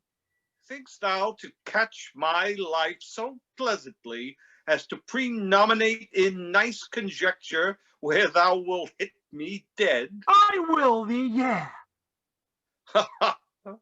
Wert thou an oracle to tell me so, I'd not believe thee. Henceforth, guard thee well, for I'll not kill thee there, nor there, nor there, but by the forge that stithied Mars his helm, I'll kill thee everywhere. Yea, o'er and o'er, you wisest Grecians. Pardon me this brag. His insolence draws folly from my lips, but I'll endeavor deeds to match these words, or may I never. Do not chafe thee, cousin. And you, Achilles, let these threats alone till accident or purpose bring you to it. You may have every day enough of Hector if you have stomach. The general state, I fear, can scarce entreat you to be odd with him. I pray you, let us see you in the field. We have had pelting wars since you refused the Grecians' cause. Dost thou entreat me, Hector? Tomorrow do I meet thee, fell as death. Tonight, all friends. Thy hand upon that match. First, all you peers of Greece, go to my tent. There in the full convive we, afterwards, as Hector's leisure and your bounty shall concur together, severally entreat him. Beat loud the taborins and let the trumpets blow, that this great soldier may his welcome know. Flourish. Exeunt. All but Troilus and Ulysses. My lord Ulysses, tell me, I beseech you, in what place of the field doth Calchas keep? At Menelaus' tent, most princely Troilus. There Diomedes doth feast with him tonight, who neither looks upon the heaven nor earth, but gives all gaze and bent of amorous view on the fair Cressida. Shall I, sweet lord, be bound to you so much, after we part from Agamemnon's tent, to bring me thither? How, command me, as gentle tell me, of what honor was this Cressida in Troy? Had she no lover there, that wails her absence? Oh, sir, to such as boasting show their scars a mock is due. Will you walk on, my lord? She was beloved, she loved, she is, and doth, but still sweet love is food for fortune's tooth. Exeunt. Act 5, Scene 1. The Grecian camp, before Achilles' tent. Enter Achilles. Heat his blood with Greekish wine tonight, which with my scimitar I'll cool tomorrow. Enter Now, Thersites. what's the news? Here's a letter for thee. From whence, fragment? Why, now full dish of fool. From Troy. Takes the letter and reads it. Now, Thersites, I am thwarted quite from my great purpose in tomorrow's battle. Here is a letter from Queen Hecuba, a token from her daughter, my fair love, both taxing me and gauging me to keep an oath that I have sworn. I will not break it. All Greeks, fail, fame, honor, or go or stay, my major vow lies here. This I'll obey. Come, Thersites, help me to trim my tent. This night in banqueting must all be spent. Exit Achilles. With too much blood and too little brain, this man may run mad. But if with too much brain and too little blood they do, I'll be a curer of madmen. Here's Agamemnon, an honest fellow enough, but he has not so much brain as earwax. Enter Hector, Troilus, Ajax, Agamemnon, Ulysses, Nestor, and Diomedes with lights. Thersites. Heyday, sprites, and fires. Thersites steps aside. We go wrong. We go wrong. No, yonder, 'tis there, where we see the lights.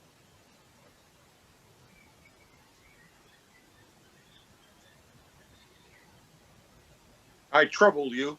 No, not a whit. We enter Achilles. Here comes himself to guide you. Welcome, brave Hector.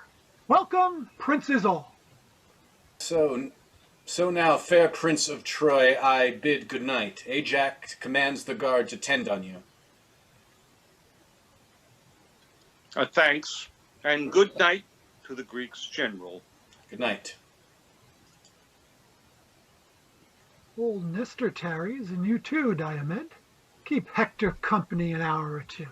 I cannot, Lord. I have important business, the tide whereof is now. Good night, great Hector. Follow his torch. He goes to Calchas' tent. I'll keep you company. Sweet sir, you honor me. And so, good night. Exit Diomedes, followed by Troilus and Ulysses. Come, enter my tent. Exit Achilles, Ajax, Nestor, and Hector into his tent. That same Diomedes, a foul, false-hearted rogue, a most unjust knave. I will no more trust him when he leers than I will a serpent when he hisses. His mouth and promise like a braveler the hound, and when he performs, astronomers foretell it. It is prodigious. There will come soon some change. The sun borrows of the moon when Diomedes keeps his word. I would rather leave to see Hector than not to dog him. They say he keeps a Trojan drab and uses the traitor Calchas' tent. I laughed her. Nothing but lechery, all incontinent varlets. Exit Thersites. Scene 2 the same, before Calchas' tent. Enter Diomedes, followed at a distance by Troilus and Ulysses, and then, apart from them, Thersites. What? Are you up there, ho? Speak. Enter Cressida. Cressida comes forth to him. How now, my charge? Now, my sweet guardian, hark, a word with you. She whispers to him. Yea, so familiar? She will sing any man at first sight. And any man may sing her. If he can take her clef, she's noted. Will you remember? Remember? Yes. Nay, but do. Then, and let your mind be coupled with your words. What should she remember? Sweet honey Greek, tempt me no more to folly.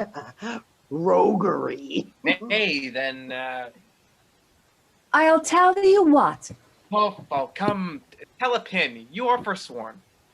In faith, I cannot. What would you have me do? Where go on me? I prithee, do not hold me to mine oath. Bid me do anything but that, sweet Greek. Good night. Oh, patience. How now, Trojan? Diomed, No, good night. I'll be your fool no more. hark! A word in your ear. She whispers to him. Oh, plague and madness. You are moved, Prince.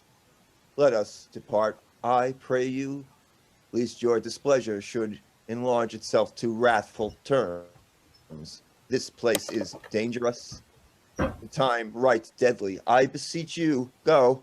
Behold, I pray you. Nay, good my lord, go off. You flow to great distraction.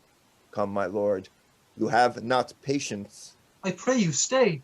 By hell and all hell's torments, I will not speak a word. And so, good night. He starts to leave.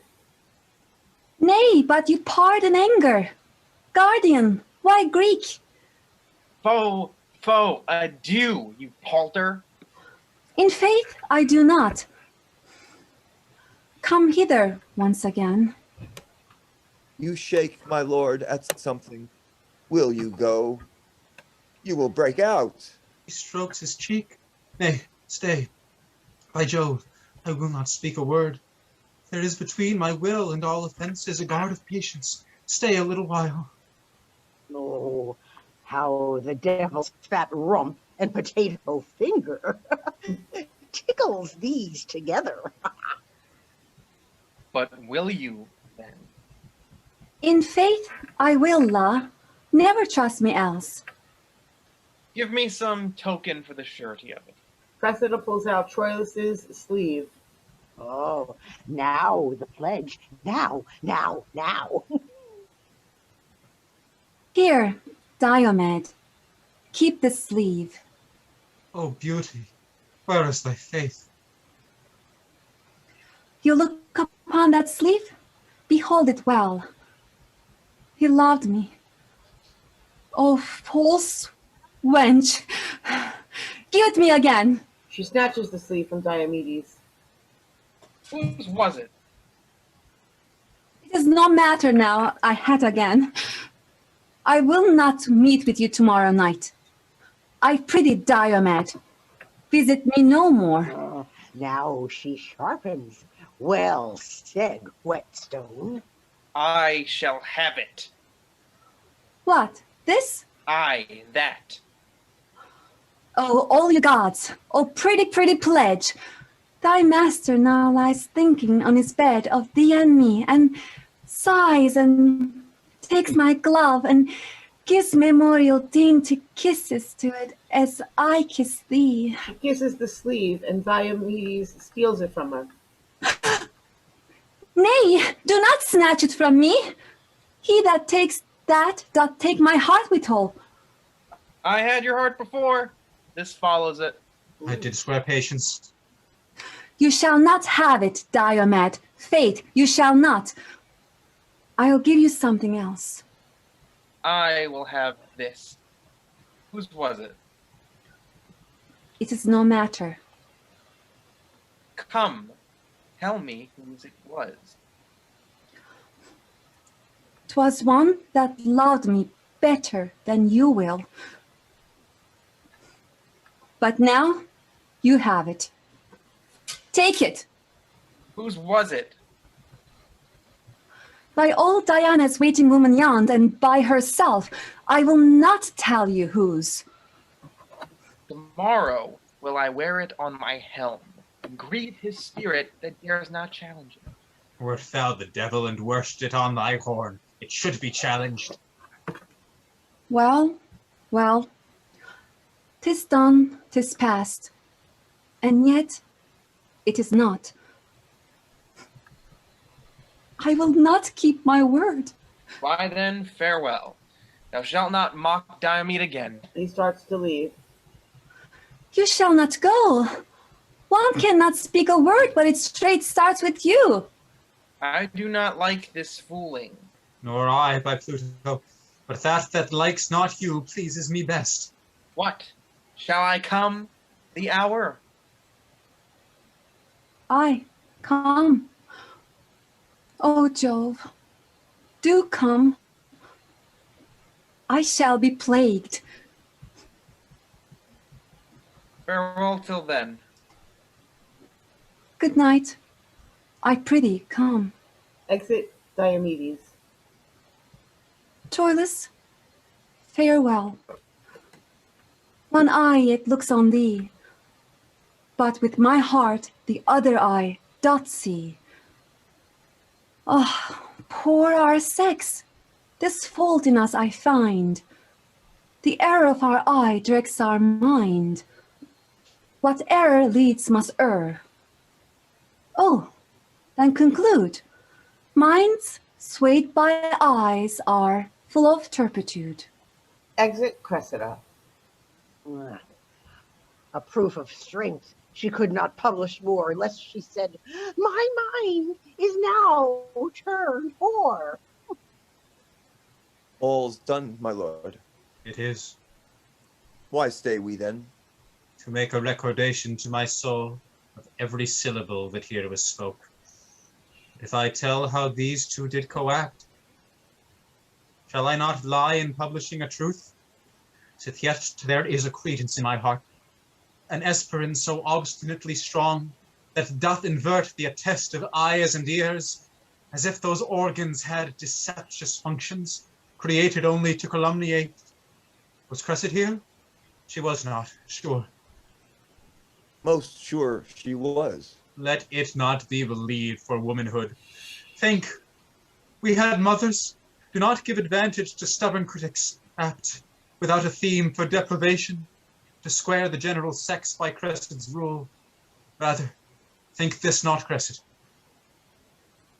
What hath she done, Prince, that can soil our mothers? Nothing at all, unless that this were she.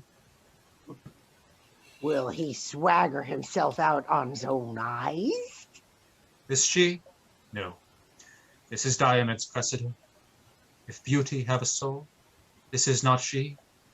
If souls guide vows, if vows be sanctimonies, if sanctimonies be the gods' delight, if there be rule in unity itself, this is not she. All madness of discourse, that cause sets up with and against itself, bifold authority, where reason can revolt without tradition, and loss assume all reason within revolt. This is and is not Cressida.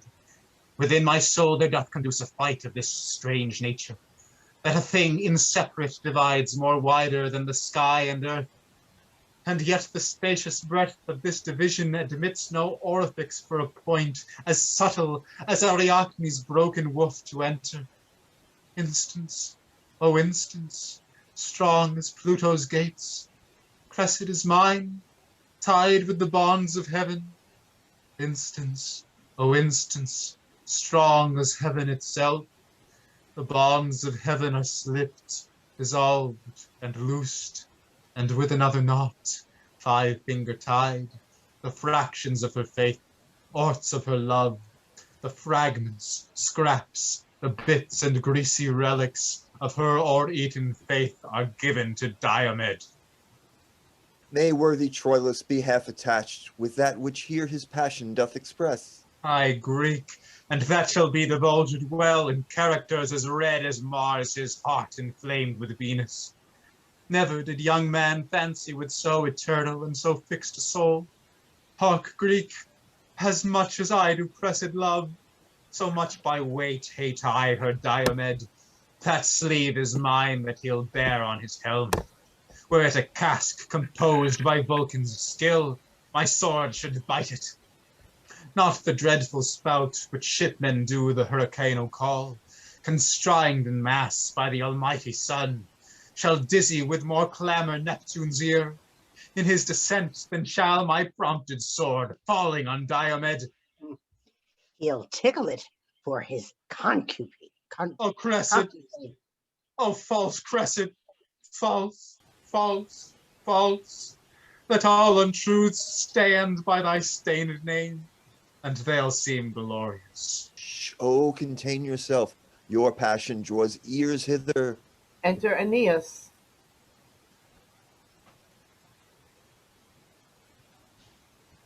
I have been seeking you this hour, my lord. Hector by this is arming him in Troy. Ajax, your guard, stays to conduct you home. Not with you, prince. My courteous lord, adieu. Farewell, revolted fair, and, Diomed, stand fast, and wear a castle on thy head. I'll bring you to the gates. Accept distracted thanks. Exit Aeneas, Ulysses, and Troilus. Would I could meet that rogue Diomedes. I would croak like a raven. I would bode. Lechery. Lechery, still wars and lechery. Nothing else holds fashion. A burning devil take them. Exit Thersites. Scene 3, Troy, before Priam's palace. Enter Hector, armed, and Andromache. When was my lord so much ungently tempered to stop his ears against admonishment? Unarm, and do not fight today. By all the everlasting gods, I'll go. My dreams will sure prove ominous to the day. No more, I say. Enter Cassandra. Where's my brother Hector? Here, sister, armed and bloody in intent, consort with me in loud and dear petition. Pursue him on our knees. For I have dreamt of bloody turbulence, and this whole night had nothing been but shapes and forms of slaughter. Oh, 'tis true. Oh, bid my trumpet sound. Begone, I say. The gods have heard me swear. Oh, the gods are deaf to hot and peevish vows. They are polluted offerings, are abhorred. They are polluted offerings, more abhorred than spotted livers in the sacrifice. Oh, be persuaded. Do not count it holy to hurt by being just. It is as lawful, for we would give much to use violent thefts and rob in the behalf of charity. Oh, it is the purpose that makes strong the vow, but vows to every purpose must not hold. Unarm, sweet Hector. Hold you still, I say. Mine honor keeps the weather of my fate. Life every man holds dear, but the dear man holds honor far more precious, dear than life. Enter Troilus, armed. How now, young man? Meanest thou to fight today? Cassandra, call my father to persuade. Exit Cassandra. No, faith, young Troilus. Doff thy harness, youth. Let grow thy sinews till their knots be strong, and tempt not yet the brushes of the war. Unarm thee, go, and doubt thou not, brave boy. I'll stand today for thee and me and Troy. Brother, you have a vice of mercy in you, which better fits a lion than a man. What vice is that? Good Troilus, chide me for it. When many times the captive Grecian falls, even in the fan and wind of your fair sword, you bid them rise and live. No, 'tis fair play. Fool's play, by heaven, Hector. Now, how now? For the love of all the gods, let's leave the hermit pity with our mother, and when we have our armors buckled on, the venomed vengeance ride upon our swords, spur them to ruthful work, rein them from ruth. Fie, savage, fie! Hector, then 'tis wars. Troilus, I would not have you fight today. Who should withhold me? Not fate, obedience, nor the hand of Mars, beckoning with fiery truncheon my retire. Not Priamus and Hecuba on knees, their eyes o'ergalled with recourse of tears, nor you, my brother, with your true sword drawn opposed to hinder me, should stop my way, but by my ruin. Re-enter Cassandra with Priam. Lay hold upon him, Priam. Hold him fast. He is thy crutch. Now, if thou lose thy way, thou on him leaning, and all Troy on thee, fall all together. Come, Hector, come. Go back. Thy wife hath dreamt, thy mother hath had visions. Cassandra doth foresee, and I myself am like a prophet suddenly enwrapped to tell thee that this day is ominous. Therefore come back. Aeneas is afield, and I do stand engaged to many Greeks, even in the faith of valor to appear this morning to them. Aye, but thou shalt not go. I must not break my faith. You know me dutifully. Therefore, dear sir, let me not shame respect, but give me leave to take that course by your consent and voice, which you do here forbid me, royal Priam. Oh, Priam, yield not to him. Do not, dear father. Andromache, I am offended with you. Upon the love you bear me, get you in. Exit Andromache. This foolish, dreaming, superstitious girl makes all these bodements. Oh, farewell, dear Hector. Look how thou diest. Look how thy eye turns pale. Look how thy wounds do bleed at many vents. Hark how Troy roars, how Hecuba cries out, how poor Andromache shrills her dolor forth. Behold, distraction, frenzy, and amazement like witless antics one another meet, and all cry, Hector! Hector's dead! Oh, Hector! Away, away! Farewell! Yet, soft Hector, I take my leave. Thou dost thyself and all our Troy deceive. Exit Cassandra. You are amazed, my liege, at her exclaim. Go in and cheer the town. We'll forth and fight, do deeds worth praise, and tell you them at night. Farewell.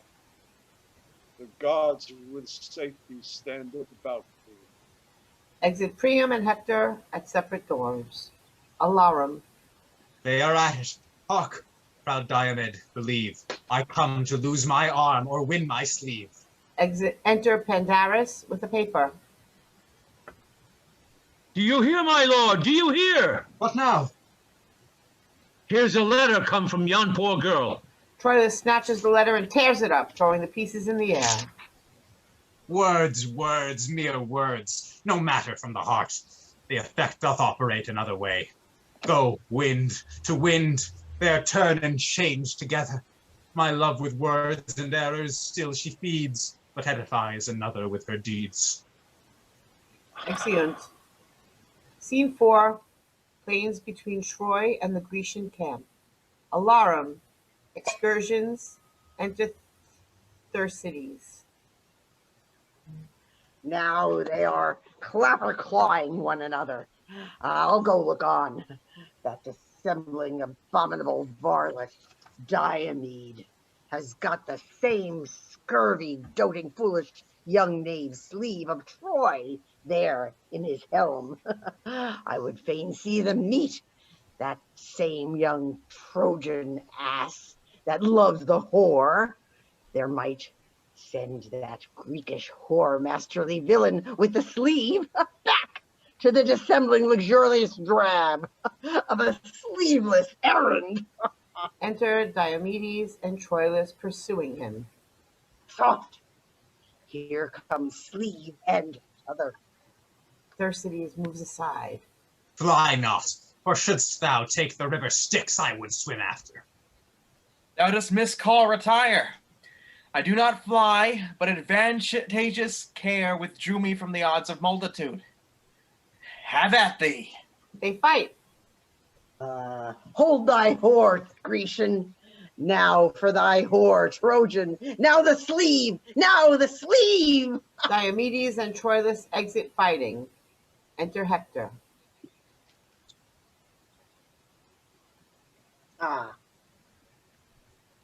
What, art thou a Greek? Art thou for Hector's match? Art thou of blood and honor? No, no, no, I am a rascal, a scurvy, railing knave, a very filthy rogue. I do believe thee. Live. Exit Hector. God of mercy, that thou wilt believe me, but a plague break thy neck for frighting me. What's become of the wenching rogues? I think they have swallowed one another. I would laugh at that miracle. Yes, in a sort, lechery eats itself. I'll seek them. Exit Thersites. Scene 5. Another part of the plains. Enter Diomedes, attended. Go, my servant. Take thou Troilus' horse. Present the fair steed to my lady Cressida. Fellow, commend my service to her beauty. Tell her I have chastised the amorous Trojan and am her knight by proof. A servant exits. Enter Agamemnon and Nestor. Renew! Renew! The fierce Polydamas hath beat down Menon, bastard Margareton hath Doreus prisoner, and stands colossal wide, waving his beam upon the passionate courses of the kings Ephestrius and Sidius. Polixenes is slain. Amphimachus and Thoris deadly hurt. Achilles' boy soldier Patroclus ta'en or slain. The dreadful Sagittary appalls our numbers. Haste we, Diomed, to reinforcement, or we perish all. Enter Nestor with soldiers bearing the body of... Go, bear Patroclus' body to Achilles, and bid the snail-paced Ajax armed for shame. Soldiers exit with Patroclus' body. There is 1,000 Hectors in the field. Now here he fights on Gallus his horse, and here lacks work. Anon he's there afoot, and there they fly or die like scald schools before the belching whale. Then is he yonder, and there the strawy Greeks, ripe from his age, fall down before him like a mower's swath. Here, there, and everywhere he leaves, and takes dexterity so obeying appetite that what he does, and does so much that proof was called impossibility. Enter Ulysses. Oh, courage, courage, princes. Great Achilles is arming, weeping, cursing, vowing vengeance. Patroclus' wounds have roused his drowsy blood, crying on Hector. Ajax hath lost a friend, and foams at mouth, and he is armed and at it, roaring for Troilus, who hath done today mad and fantastic execution, engaging and redeeming of himself with such a careless force and forceless care, as if that luck, in very spite of cunning, bade him win all. Enter Ajax. Boom, boom. Troilus, thou coward Troilus! Exit Ajax. Aye, there! Exit Diomedes. Oh, so we draw together. Enter Achilles. Where is this Hector? Come, come, thou boy Quelus, show thy face. Know what it is to meet Achilles angry? Hector! Where's Hector? I will none but Hector! Exeunt. Act 6. Another part of the plains. Enter Ajax. Troilus, thou coward Troilus, show thy head! Enter Diomedes. Troilus, I say, where's Troilus? What wouldst thou? I would correct him. Were I the general, thou shouldst have my office ere that correction. Troilus, I say, what, Troilus? Enter Troilus. O traitor Diomed, turn thy false face, thou traitor, and pay the life thou owest me for my horse. Ha! Art thou there? I'll fight with him alone. Stand, Diomed. He is my prize. I will not look upon. Come, Both you cogging Greeks, have at you both. Enter Hector, Troilus exits, fighting Diomedes and Ajax. Hey, Troilus. Oh, well fought, my youngest brother. Now do I see thee? Ha! Have at thee, Hector! They fight. Achilles is beaten down. Ha ha! Pause if thou wilt. I do disdain thy courtesy, proud Trojan. Be happy that my arms are out of use. My rest and negligence befriends thee now, but thou anon shall hear of me again. Till when, go seek thy fortune. Fare thee well. I would have been much more a fresher man had I expected thee. Enter a Greek soldier. Stand, thou Greek. Stand, thou Greek. Thou art a goodly mark. No? Will thou not? I like thy armor well. I'll fresh it and unlock the rivets all, but I'll be master of it. The Greek exits. Wilt thou not, beast, abide? Well then, fly on! I'll hunt thee for thy hide. Exit Hector. Scene 7. Another part of the plains. Enter Achilles with his group of followers. Hear about me, you, my Myrmidons. Mark what I say. Attend me where I wheel. Strike not a stroke, but keep yourselves in breath. And when I have the bloody Hector found, impale him with your weapons round about. In fellest manner execute your arms. Follow me, sirs, in my proceedings it is decreed Hector the Great must die. Exeunt. Scene 8. Another part of the plains. Enter Hector with the body of the Greek in armor. Most putrefied core, so fair without thy goodly armor, this has cost thy life. Now is my day's work done. I'll take my breath. Rest, sword. Thou hast thy fill of blood and death. He begins to disarm. Enter Achilles and his Myrmidons. Look, Hector, how the sun begins to set. How ugly night comes breathing at his heels. Even with the veil and darkening of the sun to close the day up, Hector's life is done. I am unarmed. Forgo this vantage, Greek. Strike, fellow, strike! This is the man I seek! The Myrmidons kill Hector. Sir Ilium, fall thou next.